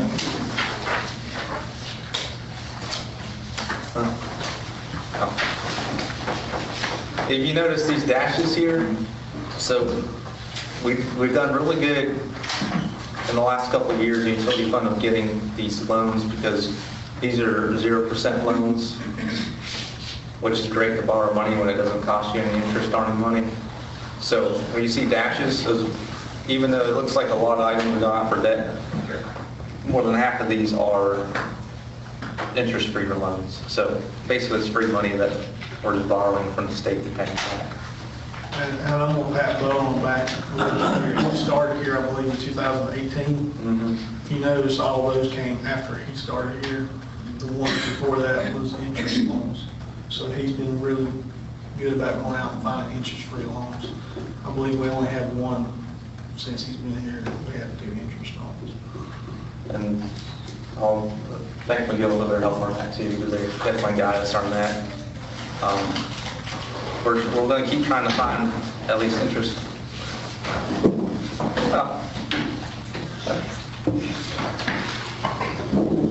You notice on the settings, this is very similar to the public safety building. The settings project, it was a 40-year USDA loan. They borrowed $1.3 million 17 years ago. We still got 23 more years payments to go. So 17 years ago, 1.3 million. Interest is 1.3, so that total project cost is 2.6. So that's again why we want to shy away from any 40-year loans. Even 30-year loans. 20 is, the max I think that we would want to consider anything. But it's just amazing the amount of money it costs to fund the project. And we borrowed 1.28 and we owe 1.52. Yeah. 17 years later. So that's the debt built in, $472,000, and just a snapshot of those rooms. All right, so the last exhibit that I'm going to give you, now McGill has their own handouts. This is similar to general fund. These are the CIP request forms. So each CIP item has its own request form, so you can look at it later. We're not going to go into detail on all these, but McGill will pass out the actual 10-year plan here in a second. But it's kind of hard to put into words, but with these CIP requests that you'll see on the plan and then here, these are all, a lot of parts that are either obsolete and need complete replacement. The plant's very old. A lot of these parts are original parts. So we maximize these things as much as we can. We keep repairing them over and over. At some point, we have to start replacing. But they've lived a good, useful life when you look through these items. The utility fund's a big operation, so I think if you guys remember, I'll just give you one example. Something just popped up the other day, but if you remember touring the plant and we saw the chloride room where the bleach is, and they got 3 tanks in there. Well, Eric was just telling me the other day, there's a little valve. There's a valve that goes in one of those tanks. Bulkhead feed. A what? Bulkhead feed. Bulkhead feed. And it's just a little part, right? It's about 3 inches. So those tanks are proprietary. Thank you. I was going to say priority, but proprietary tanks. We have to order that part from the manufacturer. And it's just a piece of plastic basically, but it's cost $12,000 just for that. So we don't have another option to get it from source it from anywhere else. So just gives you a perspective of how much things cost when we're dealing with stuff like this. I just want to give you a list of some things that inflation has hit in the last 5 years, okay? Water meters are up 345%. In 2020, we could buy a water meter for $210. They're $934 right now. That's $7.4 million to the town in the amount of water meters that we have to buy over the next 8 years. Three-fourths copper rolls. Now, this is as of December, so it may be even higher now. It's 253% increase. The software we use is 180% increase. The 4-inch pipes, 171% increase. Stone that we use to backfill after water leaks is 130% increase. 6-inch gate valves are 108%. Gravel 105. Property liability insurance for them is 103, and Hydromax repair clamps are 100% increase over the last 5 years. So we can't eat all that and not raise rates over the last 5 years. So when customers are complaining about water rates going up, it's not that we're collecting more profit. Our expenditures are going up, faster than we can keep up. So I just wanted to throw that out there so that you know where we're coming from on some of these things. And if y'all, I think y'all, when we toured the public works facility, Alan did a really good job at showing you some of the stuff they use every day and how much they cost versus what they cost a year ago. When it comes to water and sewer, the cost of material are going through the roof. Yeah, and if I can add, I got an email last week that the water meter cost is going up another $110 in July. So they're going to be over about $700 a piece in July. We may need to end up going on tap fees, the actual cost, because what we're charging for tap fees right now ain't going to cover that. I didn't include this, but we are presenting kilogram tap fees. Now, I mean, that was that time. Report went up 100. Yeah, I just got that last week. Yep. So, I forgot to print off something for you guys. It was the proposed rate and fee structure. Let's see. I can.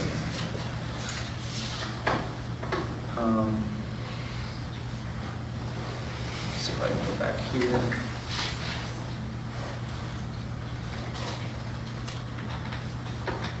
So McGill will take care of the rates and fees for water and sewer usage. But what I wanted to point out,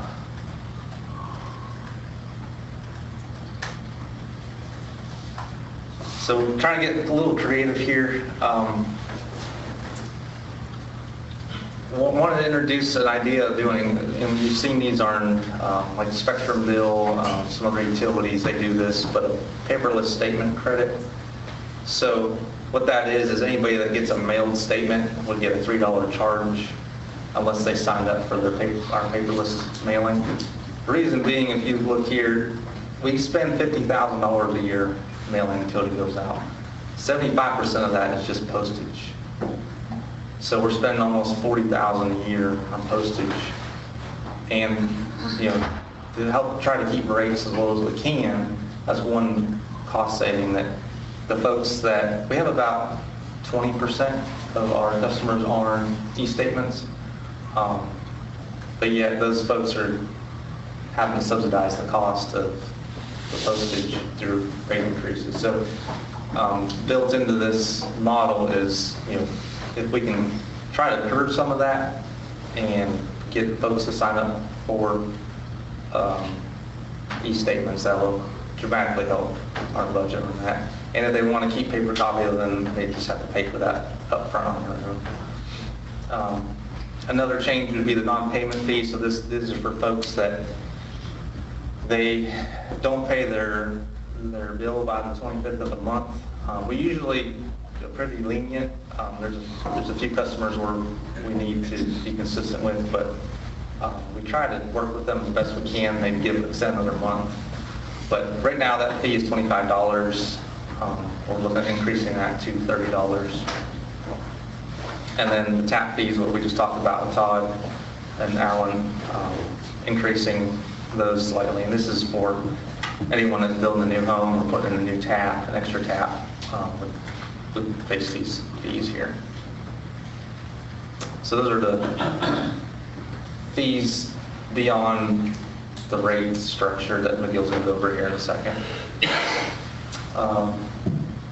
And just keep in mind, so the last 2 years, as far as residential water rates, 2 years ago we were flat, so we didn't increase, but we increased triple community to 1.5 times our rate. And then last year, we did a small increase for inside, but then we also hit triple again to a 1.75 rate. And I think we informally had told them that any future increases would be in step with inside rates. So when we say 7% residential, it would be 7% on the inside rate and 7% on the outside rate. So they would be getting the same percentage. The dollar amount would be different because they're at obviously 1.75 times the inside rate. Does that make sense? Clear as mud? Okay. It may make a little more sense once McGill gets up here and dives into the actual numbers. So I'll invite RJ and Dale up here, let them take over.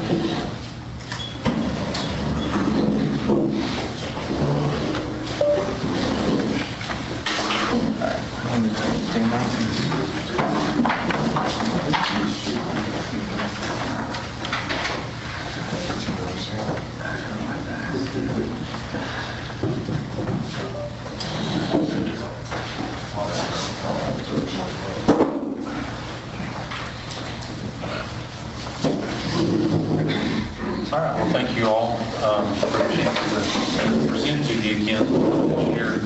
I think as I'm kind of running back through the memory bank, I think this is a repeat presentation for most everybody except for maybe, I don't remember timing of who took a seat when, but for most of you guys have heard this information before, but I really do appreciate the chance to go through this.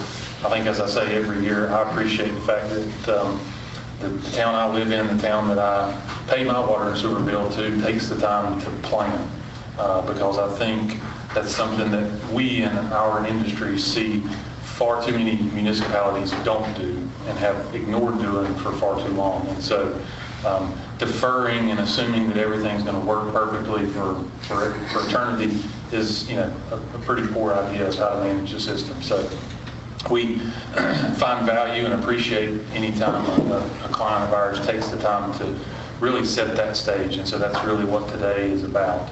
And as Bo said, there are a lot of interconnections, if you will, between what we talk about in this rate model and this analysis that we do, and then the budget documents that you all look at and eventually will, make some edits to, and then, finally approve and adopt for use next year. And I think that's where I also like to stop and say, Dale and I have the easy job in that, and then we get to kind of wave the magic wand and make some assumptions and talk about generalities and where do we want to go. It becomes Todd and Bo and all the rest of the staff's difficult task sometimes to make sure that that plan can be implemented in these budgets, because at the end of the day, that's what matters. And that's where you wind up having to make decisions about what gets included in this year's effort and what needs to be done some way differently. So, but just kind of to run back through what this overall analysis includes, we are talking about the Water and Sewer Utility Fund, Enterprise Fund. And what does that cover? So that covers all of your revenue and expenses related to water treatment. So that's pulling it in from the lake, pumping it up the hill, running it through the water plant and all the processes that are included there. And then that includes distributing that water. So then you pump it out of the water plant on Lakeview Acres Road, and it goes out all throughout the town's distribution system. And there are tanks out there, there are booster stations out there are meters out there, hydrants, valves, all the other pieces that make up that distribution system are all part of that effort. And then the Water Sewer Fund is also responsible for collecting wastewater. So when we flush, everybody loves to say flush and forget, right? Until it doesn't work.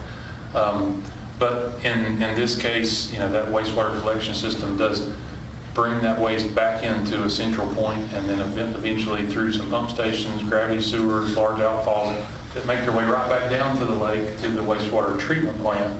There, sits downriver from the water plant, just a little ways. So, again, just reminding ourselves, I know you guys have talked about it already this morning, but this is a separate fund from the general fund. We're talking about water sewer enterprise. It is required by state law to operate at a profit, not a profit to pay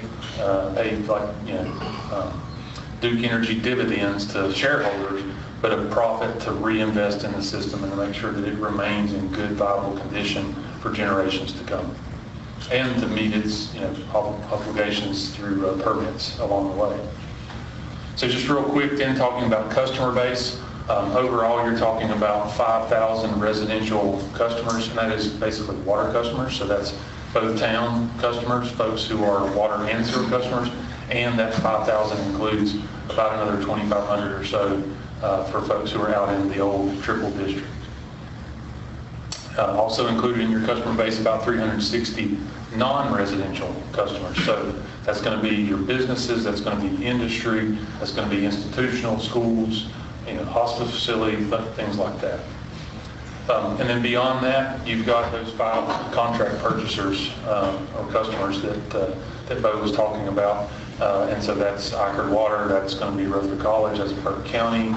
And then you've got a sewer purchase contract with the town of Drexel, even though they get their water from the city of Morganton. So you've got a wide customer base, and for a system of this size, I mean, it really does become more of a regional utility. It's not quite the size of the city of Hickory where you're stretching through 3 or 4 counties and an hour's drive, but you're talking about a large number of people who rely on this water and sewer system. And the value of that utility fund, we talk about this being a revenue, an enterprise fund that needs to generate revenue. That revenue number for this business, because it is a business, is about $7.5 million a year. So when we sit and we talk about the budget for this enterprise fund, we're talking about the budget for a $7.5 million business.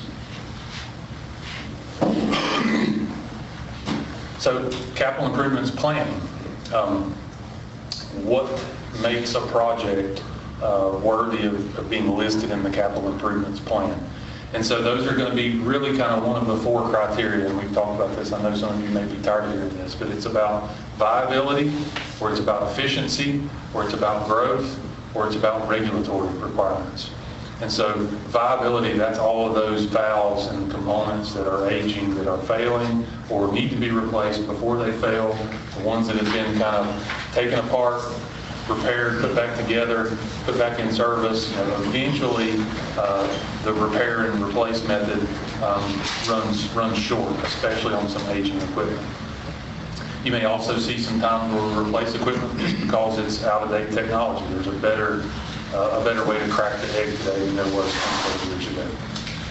And then there may be some times when there are creating operational issues. So if a piece of equipment maybe is still working, but it's not working quite like it's supposed to, like those flocculators that you saw a picture of in the slide that Bo showed you a few minutes ago, those are still operable, but they're not mixing at the right rate, so they don't achieve all of the coagulation that you need to help the sedimentation process work like it should. So then when you talk about efficiency, there really is no efficiency project in your CIP, has not been one. Those are kind of rare, but that would be something on the order of a newer, different piece of technology somehow is more efficient at achieving the same goal. And so it saves you money over time because it's more efficient, and so it makes its way into the CIP. But again, we don't have any of that in this case. The next is growth needs. So growth sometimes can need assurance of capacity, and then the capacity sometimes maybe needs to be expanded. With the town's facilities, the need to grow capacity is not a driving factor in the CIP.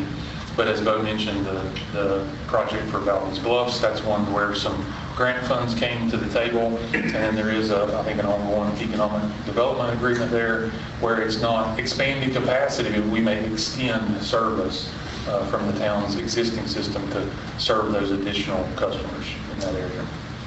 So one small growth need that's not in the CIP itself. And then last, but not least by any means, regulatory needs.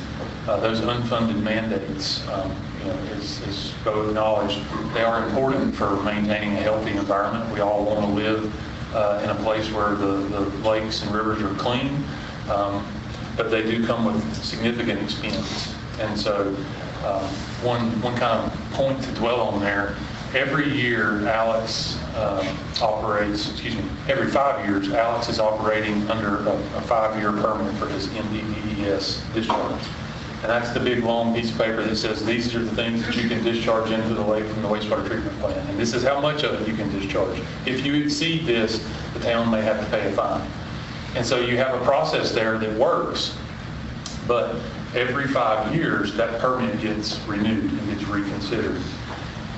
And so when that draft permit came this year, a new item was showing up in that had never been there before. As Bo mentioned, testing for PFAS, 1,4-dioxane, some new limits on ammonia that had never been there before, some new specific limits for total nitrogen and different compounds of nitrogen. And I'm getting super nerdy on all of those things that nobody cares about, but you need to know that that costs the town money. And the worst part of that is that they're enforcing these to be sampled in this permit. They're attempting to. We protested and said, no, we don't need that. But the expectation is that that permit will come back and you're going to have to monitor for some of those things that you've never had to monitor for before. And then the next step, 5 years from now, the next renewal, it would not be surprising to see actual limits for those compounds that you've just kind of been monitoring along the way. They're going to say in 5 years, now you've got to start removing them. You've got a new limit that you never had to deal with before. And those get to be things where when you're talking about PFAS or 1,4-dioxane, some of those forever chemicals, that treatment can get very expensive very quickly. And nothing in that regard is included in the CIP at this point in time.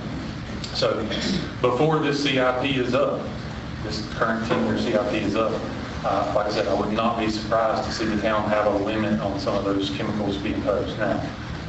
You just have to wait and see how that is implemented, and you'll certainly have a chance to continue to converse with the state about what's fair in that and how they're assessing those on the town. But you are, to some degree, at the mercy of the state and their overall process for how they regulate those kind of things. So if we get in 5 years' time an idea that there's a new requirement coming for treatment, those things will begin to be worked into the CIP. And so as we look at the CIP, I like to tell folks, hopefully y'all don't get tired of hearing this, but if you develop a capital improvements plan and you don't also accompany that with a financial plan, how are we going to generate the revenue that we need to pay for this plan to spend that money and reinvest? I say that's not a capital improvements plan, that's a wish list. Right? That's my daughter's wish list for all the things that she wants me to go to the store and get her. It may happen, it may not. But the financial analysis part of this is where we begin to look at those revenues. What have we done in the past? What have we done this year up to date, current? What are the expenses looking like in that same time frame? And then we look at those things into the future. How do we think that revenue needs to grow? How do we think those expenses are going to grow? And we make our best guesses on those as we all know, inflation's been kind of all over the place in the last few years. But we look at those and then we also track with that financial analysis some key performance indicators. So we want to look at that fund balance. We want to look at that operating ratio year to year. We want to look at how we're covering debt service. Are we handling the financial performance of the enterprise fund in a way that makes sense? And it's not just whatever we can sit down and come up with as a group, but it's looking at some industry metrics. How are other utility systems handling those type things? And so everything that we do in this effort requires some assumptions. You know, what do we input into the model to help it to derive benefit back to us? And so the revenues are certainly something that goes in as an input. The expenses then are also something that we do our best to estimate. And then we look at how some of those factors come together through inflation or the capital plan itself. And then what do we do with debt strategies? Because we don't want to bury the system in debt, but we also don't want to spend all the cash and not have some of a safety net in that fund balance. And then we look at that fund balance, like I said, as a target percentage of expenditures. And so for the last few years, revenues have ran rather well in comparison to expenses. And so the fund balance has grown a little bit. And you're up to, I think the number Bo had was 76%? 82. So it was up to 82%. Basically, of the total year's cost, you got enough money to run about 82% of the business if you didn't collect any more revenue. And so in the plan, to keep rates as low as we can keep them, we're going to start eroding at some of that, and you'll see that more in a few minutes when we look at how the plan projects out from today forward. So that's kind of an ebb and flow, but it's one of those that you want to just keep an eye on as you move through the process to make sure you've got enough fund balance for when you enter into a period where you've got an emergency that happens, you know, like what was it, $75,000 for the sewer problem over at Meridian in that parking lot. That was nowhere in the budget for last year or this year. But you know, it's a real expense that the town had to take time and address when it happened. So as we're talking about all of those things, and everybody loves the acronym OPM, even if we don't know what it means, but it stands for other people's money. Right? We love to be spending other people's money in these situations, and that's where the grant money really helps give a shot in the arm to the enterprise fund. But the graphic that I want you to notice there is on the right. This has got a little bit of age on it now. It's a COVID disaster and a hurricane disaster behind. But this information says that 92 to 93%, two different numbers there, if you can see them, 92 to 93% of all water and sewer projects completed across the state of North Carolina were one way or another funded through rates. They're funded by the users. They're funded from the local level up, not free money coming into the town. And that doesn't always mean that you don't get funding to help, but if you get a low interest loan, even the 0% loan that Bo's talking about back there, that 0% loan still has to be paid back. So that debt service has to be met through the rates and the revenue that the utility enterprise fund derives for itself. So the point of that slide is to just say, we've got to be prepared. We tell all our clients this, we've got to be prepared to, as best we can, take care of our own system and our own revenue needs. And we'll be aggressive, and we'll be on the lookout. We'll be trying to find all those 0% or those principal forgiveness opportunities that exist. But as a rule, that's only about 7 or 8% of all revenue that you're going to need. And so I'm going to let Dale speak for a minute about a couple of those KPIs as we move a little further along. Okay, name's Dale Sheepers. I've been with McGill for about 9 years. Previous to that, I was local government. I was public works director, utility director type for a few towns from about 3,000 people to 60,000. And the one thing that I learned in all those years was you got the same problems in every system, no matter how big or how small it is. It's an order of magnitude, and everybody's dealing with the same set of circumstances, whether you got a big system or a little system. So my mantra over all those years was what gets measured gets managed, right? If you don't have a speedometer in your vehicle, it's really inefficient to monitor or manage your speed by how many tickets you get, right? So better to have a little speed gauge in there that tells you so you can learn to adjust and adapt as you need to not pay quite so much in fines. So Same thing applies here. If we can measure some things, then we can manage them a little bit better. So there's 4 indicators, there are actually 5 total here that I'm going to talk about in a moment as we go along, that I use to just kind of give you some comfort in what are the numbers telling us in terms of, are we staying within the speed limit, if you will, or are we getting ahead? Are we getting behind? How does it look? And these things come from some industry standard metrics. Some the local government commission uses. Bo talked a little bit about the asset condition ratio. So they got the little indicator that says if your assets depreciate more than 50%, going to send you a little reminder. So you can say, whoops, we have to make more investment in our infrastructure because we're getting a little behind.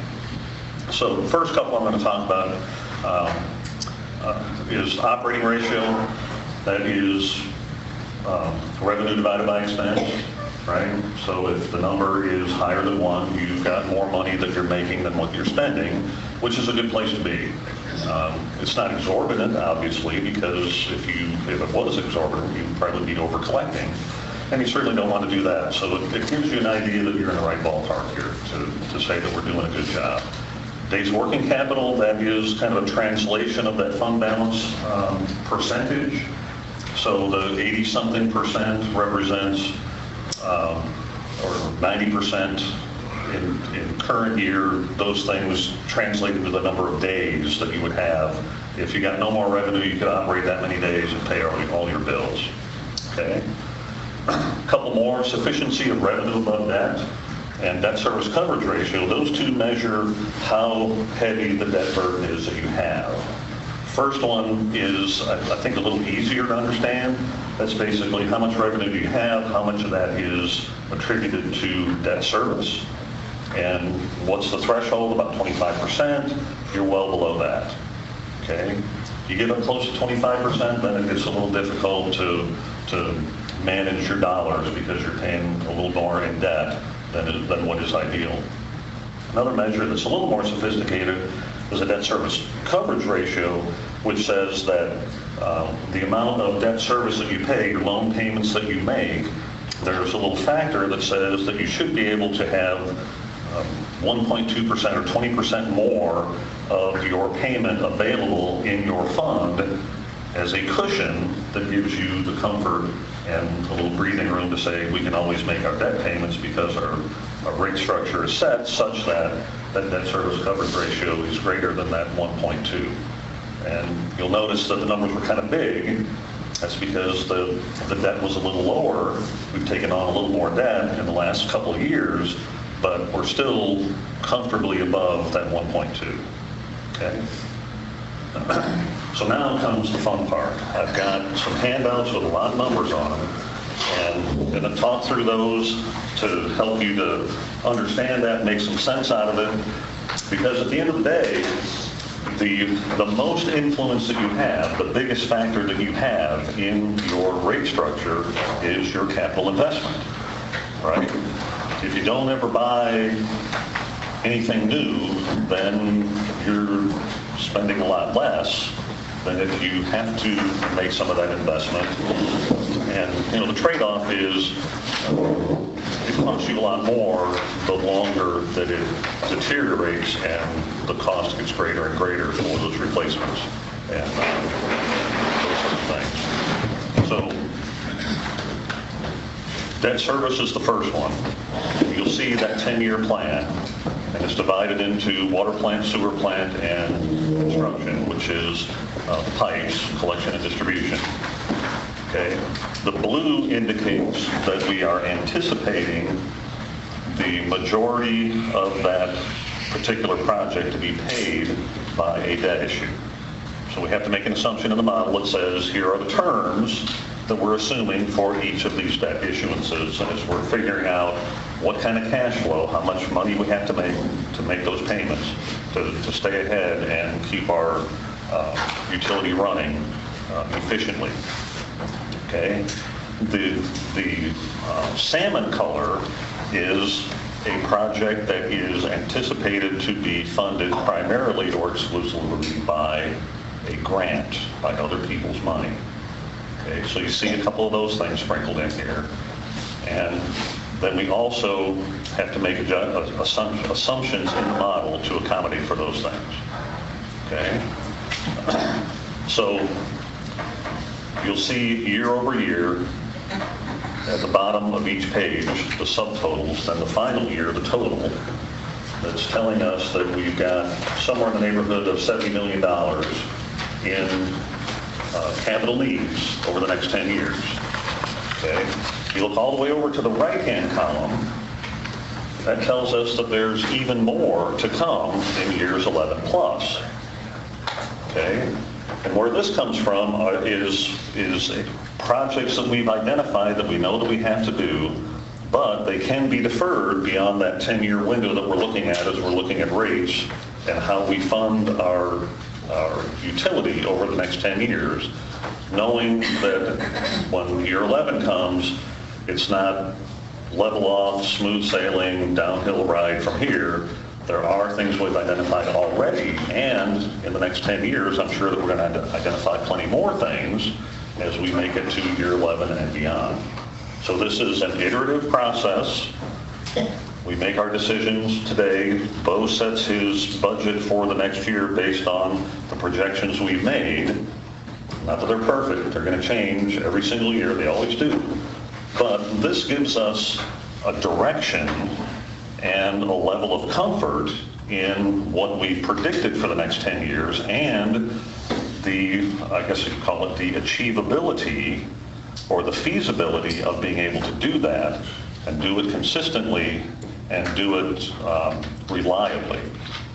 Okay. Last thing we want to do is have big catastrophic failures and no rates, no money to pay for anything, and no idea where it's going to go. If this is the worst of the worst, if it's the best, if it's somewhere between, something like that. Again, if we can't measure it accurately, we can't manage it. So those two things go hand in hand. We're helping to measure so you all can manage the best way that you can. Okay? So there's been a lot of discussion on our part thus far. I kind of want to just pause there, now, especially now that you have the CIP in your hands. There's a few that I would like to call attention to. If there's anything in there that you all want to hear about specifically, we can certainly talk about those as well. But, as Dale mentioned, the first page is going to be your water distribution and wastewater collection section. So that's all of the sewer lines, water lines, hydrants, valves, tanks, all the things that are out across town. The second page is the water treatment division. So that's everything that's going to be inside the gate of the water treatment plant. And then the third page is the wastewater treatment division. And so that's everything inside the gate of the wastewater plant down out past Lakeside Park. So everything inside that gate plus the pump stations still fall under that page as well. So it just kind of gives you an idea of where the capital investments are going, kind of subdivision by subdivision. And so, as Dale mentioned, the colors do mean something. Blue highlighted cells are going to be those which are projected for at least some level of debt service. And then the pink or the salmon color, those are going to be projects that have already been committed funding from a state agency or federal agency that is basically cash in and cash out. So those are grant awards where the town will incur the expense up front and then can get reimbursed through that grant program to make up that difference. So, for instance, the Berrytown CDBG project that will go out to bid later this summer, that's a $3 million grant award for that total project. And so in that program, you'll accomplish replacing water lines and water meters in the Berrytown neighborhood for, I think it's maybe like 5 different road segments or 5 different line segments in that project. And so that's where that $3 million comes from. If you want to flip to the second page, the water treatment division, you'll notice there the first $16 million number there in that pink cell, which is listed in year 2029. That is the raw water intake project, and that is one that is also funded by grant money. That's Helene money that has been awarded to the town already. I will say on that front, there have been a number of discussions about that with the state folks, and that project scope is likely to continue to be tweaked a little bit, and that full amount of 16 million may not be necessary for that project, but SWE is going to vote tomorrow. As a matter of fact, they have their meeting in Hendersonville, and they're going to vote to award final Helene funds to everything that they're going to award Helene funds to. So after tomorrow, we'll have a pretty firm idea of the funding available, and then we'll be working on the scope of that project to improve that raw water intake building. And then also on that same page, the 6.895, also in pink there, that's the water treatment plant upgrade project. That's from the Session Law 134 funds dating back a couple of years ago. And so that's the one that includes all the work at the filters and the chemical feed systems and everything that you all heard me talk a little bit about at the last council meeting. And so that 6.895 is, again, free money in this case, coming from the state, but that's the balance of what you've got there to work with for that project. And then lastly, unfortunately, there's no pink cells on that last page, but you do have some sizable projects in there, namely a generator project about 4 years out to upgrade the generators at the wastewater treatment plant. The ones that are there currently are aging and have a few operational issues, and they're undersized to be able to handle all of the loads at that plant running simultaneously. So if you're going to spend seven-figure kind of money to upgrade generators and make them work properly, you may as well make them sized appropriately now to run the equipment you have out there today. So that one, however, though, as you notice, it's in blue, so that's one that would be scheduled for some debt service. So all of those factors, all of those projects, all of those financial impacts individually get applied into the plan at their appropriate time. And that's where it helps us then to track how the metrics that Dale was talking about look year over year and help us to set expectations for what revenue needs and ultimately rate adjustments may need to look like to support that revenue. Oh, we got a question in the back. Another question, I was just going to add, some of these things you'll see on these tables are, what you don't see happening day to day is state inspectors visiting plants, and they have certain things they're looking for, and so they'll let us know, hey, we want to see this change. We think this needs to be upgraded. And so some of these numbers you see here are driven by that as well, with these state inspections and these state inspectors. And if they don't see it done, they make sure they let us know that it hasn't been done yet. So it's important that we incorporate their comments and thoughts into this too, since they are inspecting our plans. Yeah, and that's a great example of those regulatory requirements that cause a project to show up on the CIP list. Okay. Also notice on the right-hand corner it says retain fluoride system. So again, this is the scenario that is built on that premise. Okay. So the next thing that I have for you are some more numbers. You're going to love this, but there's a picture that goes with it. Here it is. So what I have in this next handout is in tabular form, you have each of these parts of the graph that have the numbers that go with it. So in other words, if you look over on the right-hand side, there's capital outlay, projected debt service, and so forth. Those are all the components of the column. So those are all the different types of expenses that you have. Okay? Operating expenses are pay the bills, pay the salaries, that sort of thing. Capital outlay is buy the long-term capital assets that you need to replace and fix and upgrade, those sorts of things. Existing debt service is what you're paying in debt right now. And you'll notice that it's really small, right? It corresponds to that little 7% that you had on that sufficiency of revenue above debt KPI that I showed you earlier.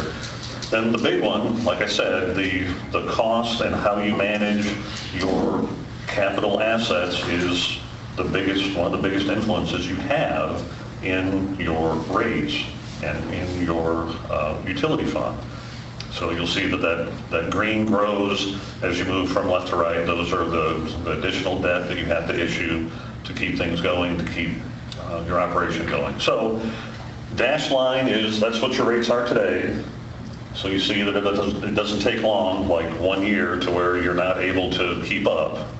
Okay, and then the black line is the existing rates plus the additional revenue. Additional revenue comes from two places. One place is from the growth in your system, add more customers, add more revenue. Don't have a whole heck of a lot of that. So the majority of that is through rate increases. Okay. So on your handout, you'll see in tabular form the revenues, the various components of revenue. Okay. Then the next one is the additional revenue that you would get each year on rate adjustments. Okay, it gives you a total.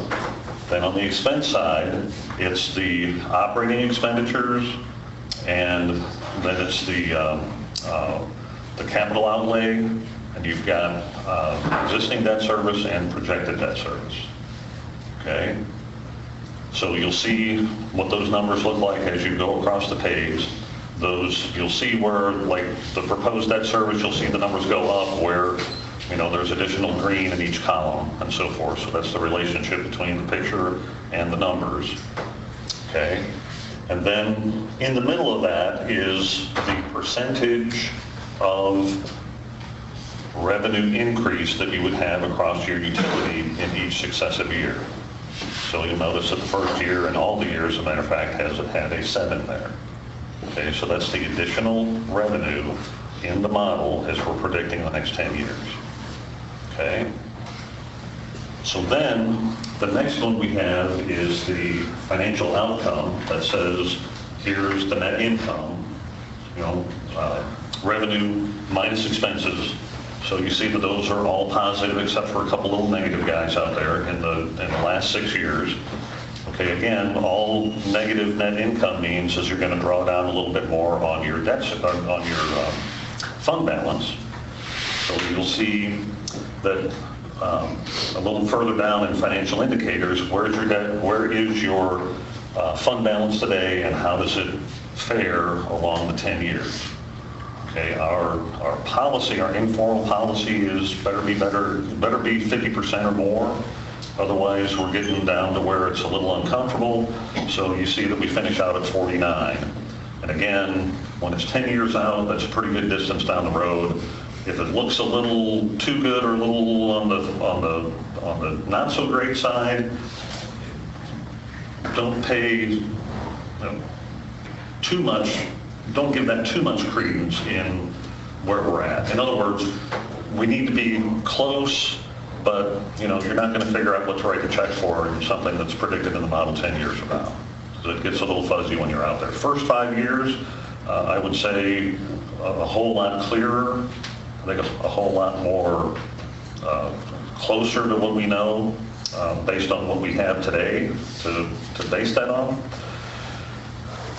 And let's jump up one more to the effect on the average customer bill. Okay, so here is where the rubber meets the road. This is the average bill, average residential bill is the majority of your ratepayers, right? Water customers, water sewer customers, and so forth. You've got water customers both inside and outside. What we have here are those charges for those various bills based on a 3,000 gallon usage. Okay, so a 3,000 gallon bill for a inside residential customer is $40 for the water and $14.05 for sewer. Outside water is $67.60 today. So as you move across the page, you'll see that each of the water increases are 7% for the coming years, according to the model. and as well as the sewer. Okay? So again, the model is giving us good general direction for what to expect in the future. Might be a little bit different as you assess and assign those things each year in the budget process, but this gives us a good idea of where we're heading and kind of how we're going to get there. All right? So again, at the bottom of the page is kind of a recap on that total, those totals of the CIP, and then the purpose of this page is to give you kind of a one-stop to explain how the model works, what we're projecting in the future for our enterprise fund, how the various pieces and parts fit together, what those numbers are, order of magnitude as you see the numbers, and then the graph showing us that here are the columns that grow as they do for these reasons from left to right, and here's what we need to do to make sure that we're covering those expenses with the revenues and the new dollars that come into the system where we can get those. Growth gets a little bit and the rate increases have to take out the rest. Okay, so are there any questions on that?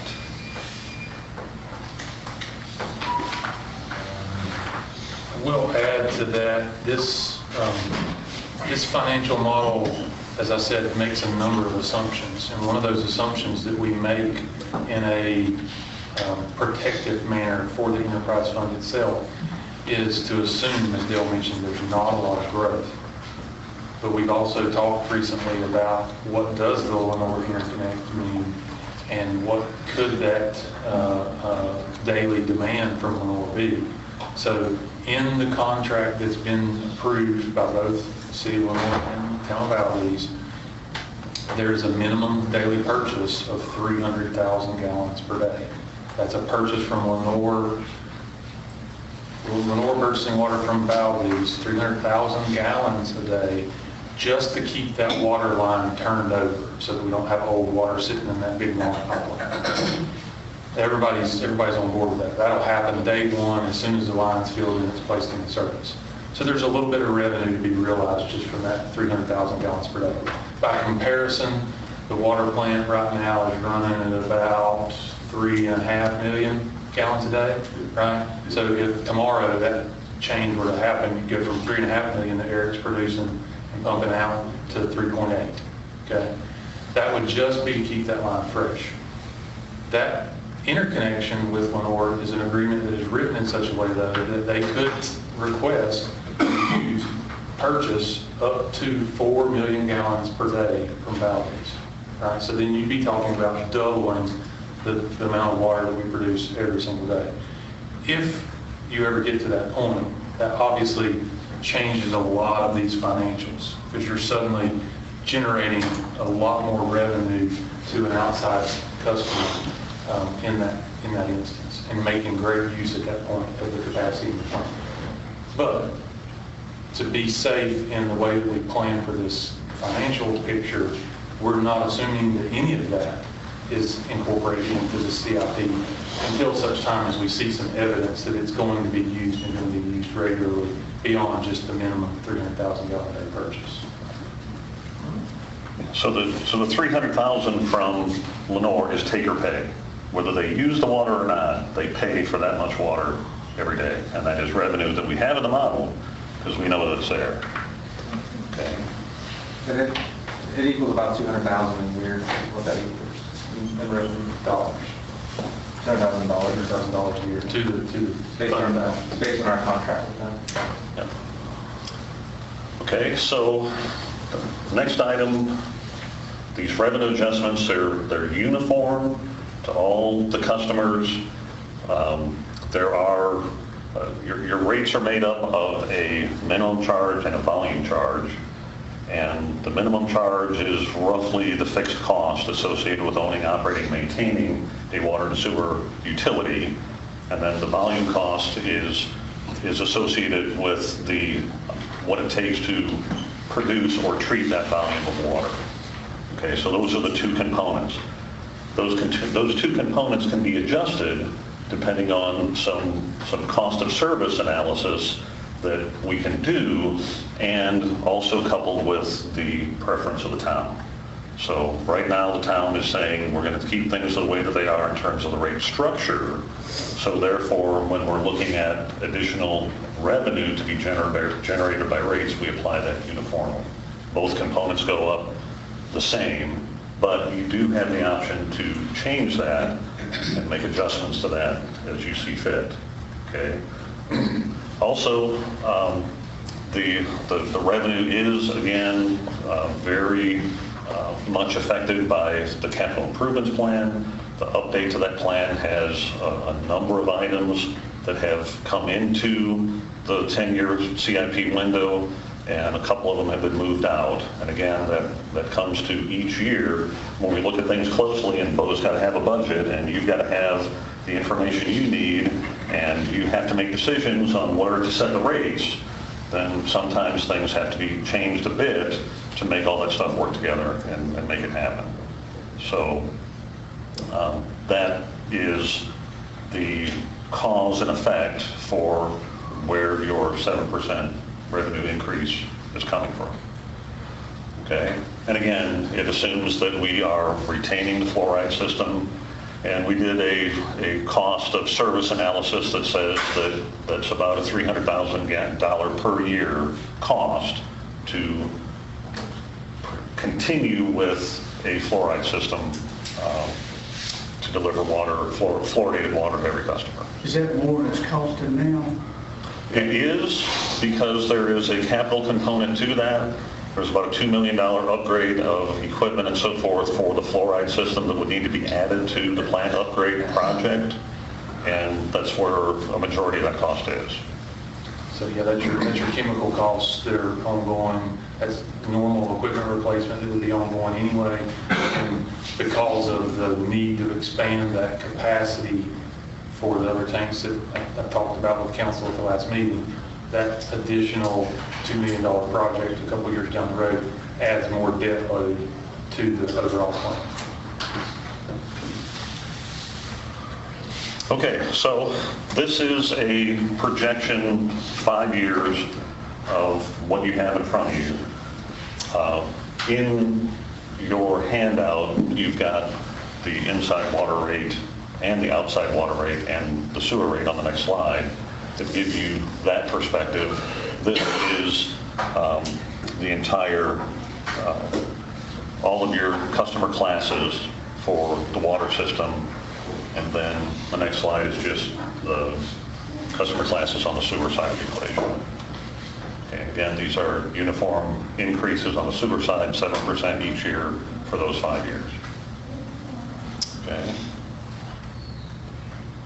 So next thing we do is we take a look at our neighbors and see who we'd like to compare ourselves with and how we compare with others. You'll notice that there's 2 entries for Valdese. The first one, a little bit further down toward the bottom, is the current rate versus everybody else, FY26. Okay, so how do you compare today to everybody? Are all the duller colors, and the brighter pastel colors is the FY27 projected rate for inside water sewer customer of 3,000 gallons that is in comparison. So in other words, if the whole rest of the world stays the same here in your neighborhood, then that pastel one would be your comparison to everybody else around you. Okay? The other thing that I'll point out is the vertical line. You'll see a little note there at the top that says that is the median value of a 3,000 gallon bill across the state of North Carolina. There are 740 some water sewer utilities, and for a inside residential water customer bill, the exact middle of the road is about 69 bucks for a water sewer bill, and that's the vertical line. So you'll see that you're well below the median value. Okay? The reason that I put that in there is basically that number is available from the UNC rates dashboard, so we know what that is. And it gives you a little bit of a feel in terms of affordability. Okay, if that's the middle of the road number across the entire state, big, small, economy of scale, not economy of scale, water, sewer, utilities, then at least I would argue that you're probably pretty affordable if you're at that number or less, or even if you're a little above that. If you're somewhere near that middle number, I would argue that that is a fairly affordable rate across the state of North Carolina. Okay, now there's a number of very sophisticated ways you can look at affordability of water and sewer bills, and they're out there. I've looked at a whole bunch of them, and quite frankly, it gives me a big headache because there are a lot of factors that I have assumptions in my model, and some of the assumptions in their models maybe don't fit so well with what I think they should be, and it would be very difficult to analyze that and incorporate that into your rate structure.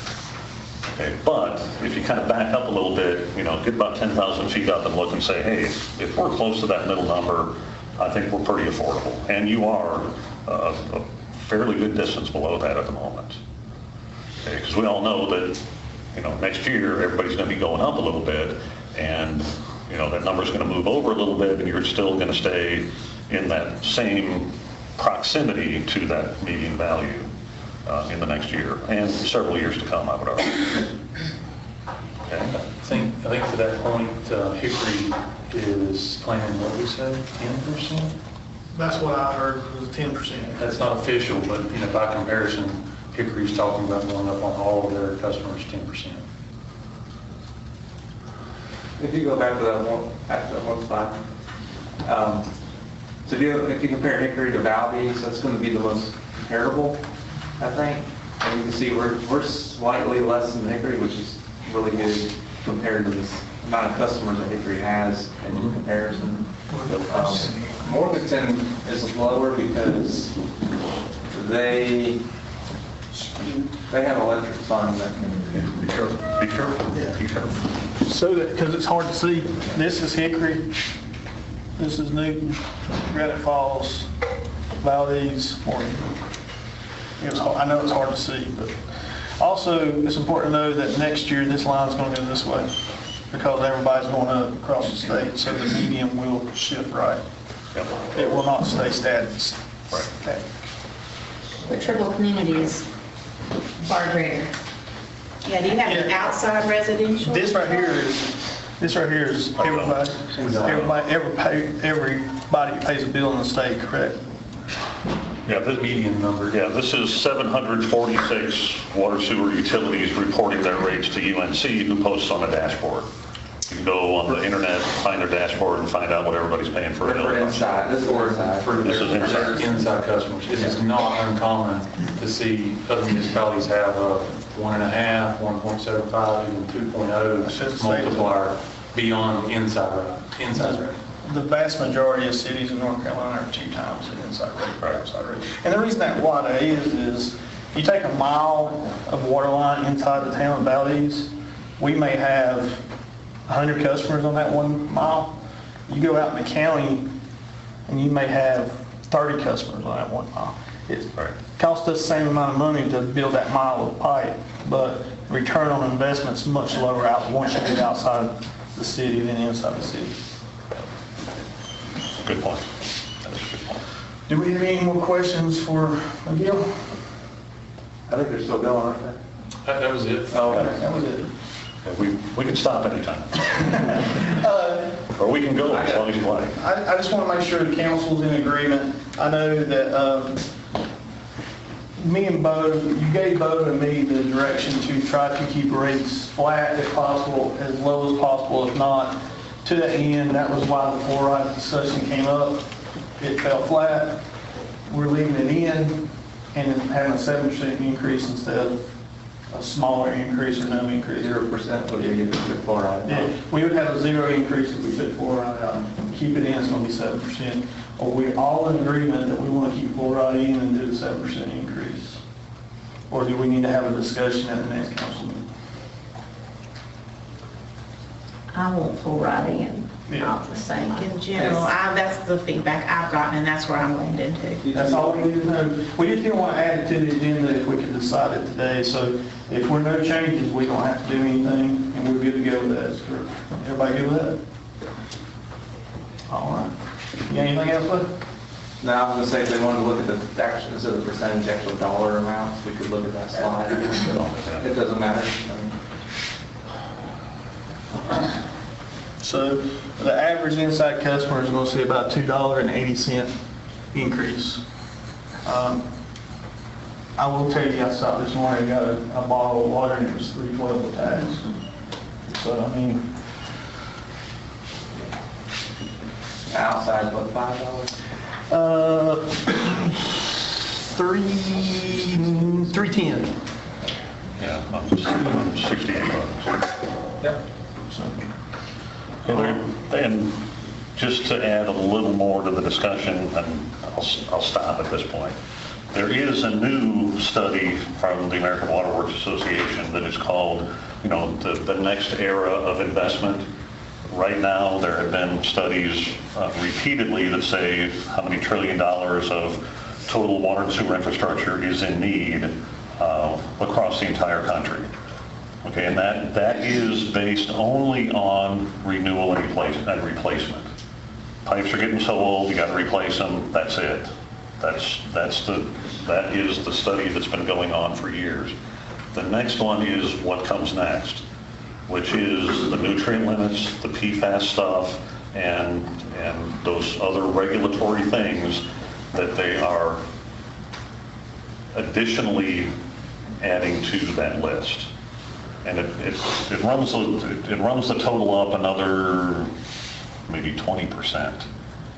So that's what the industry is saying comes next after this, kind of unaffordable place everybody's looking at saying, man, if we got to start replacing all these pipes, that's a lot.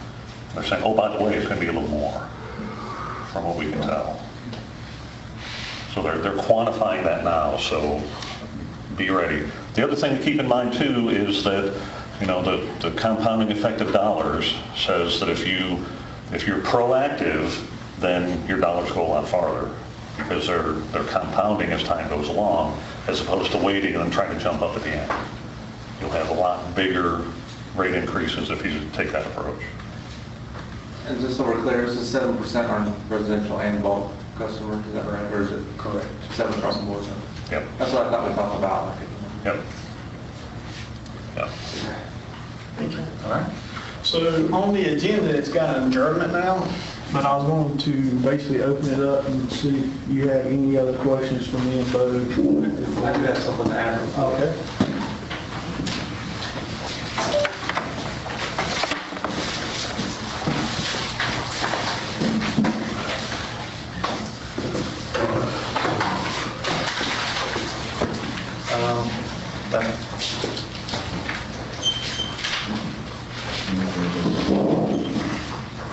I just want to follow up on the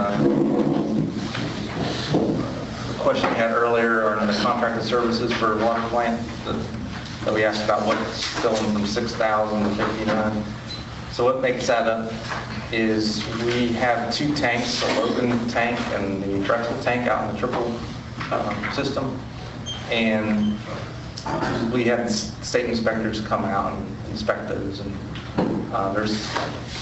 we got to take better care of maintenance of those. So what we've done is proposed that we contract with a contractor called USG Water Solutions, and they've got a really good 5-year maintenance program that we're going to go in with them on.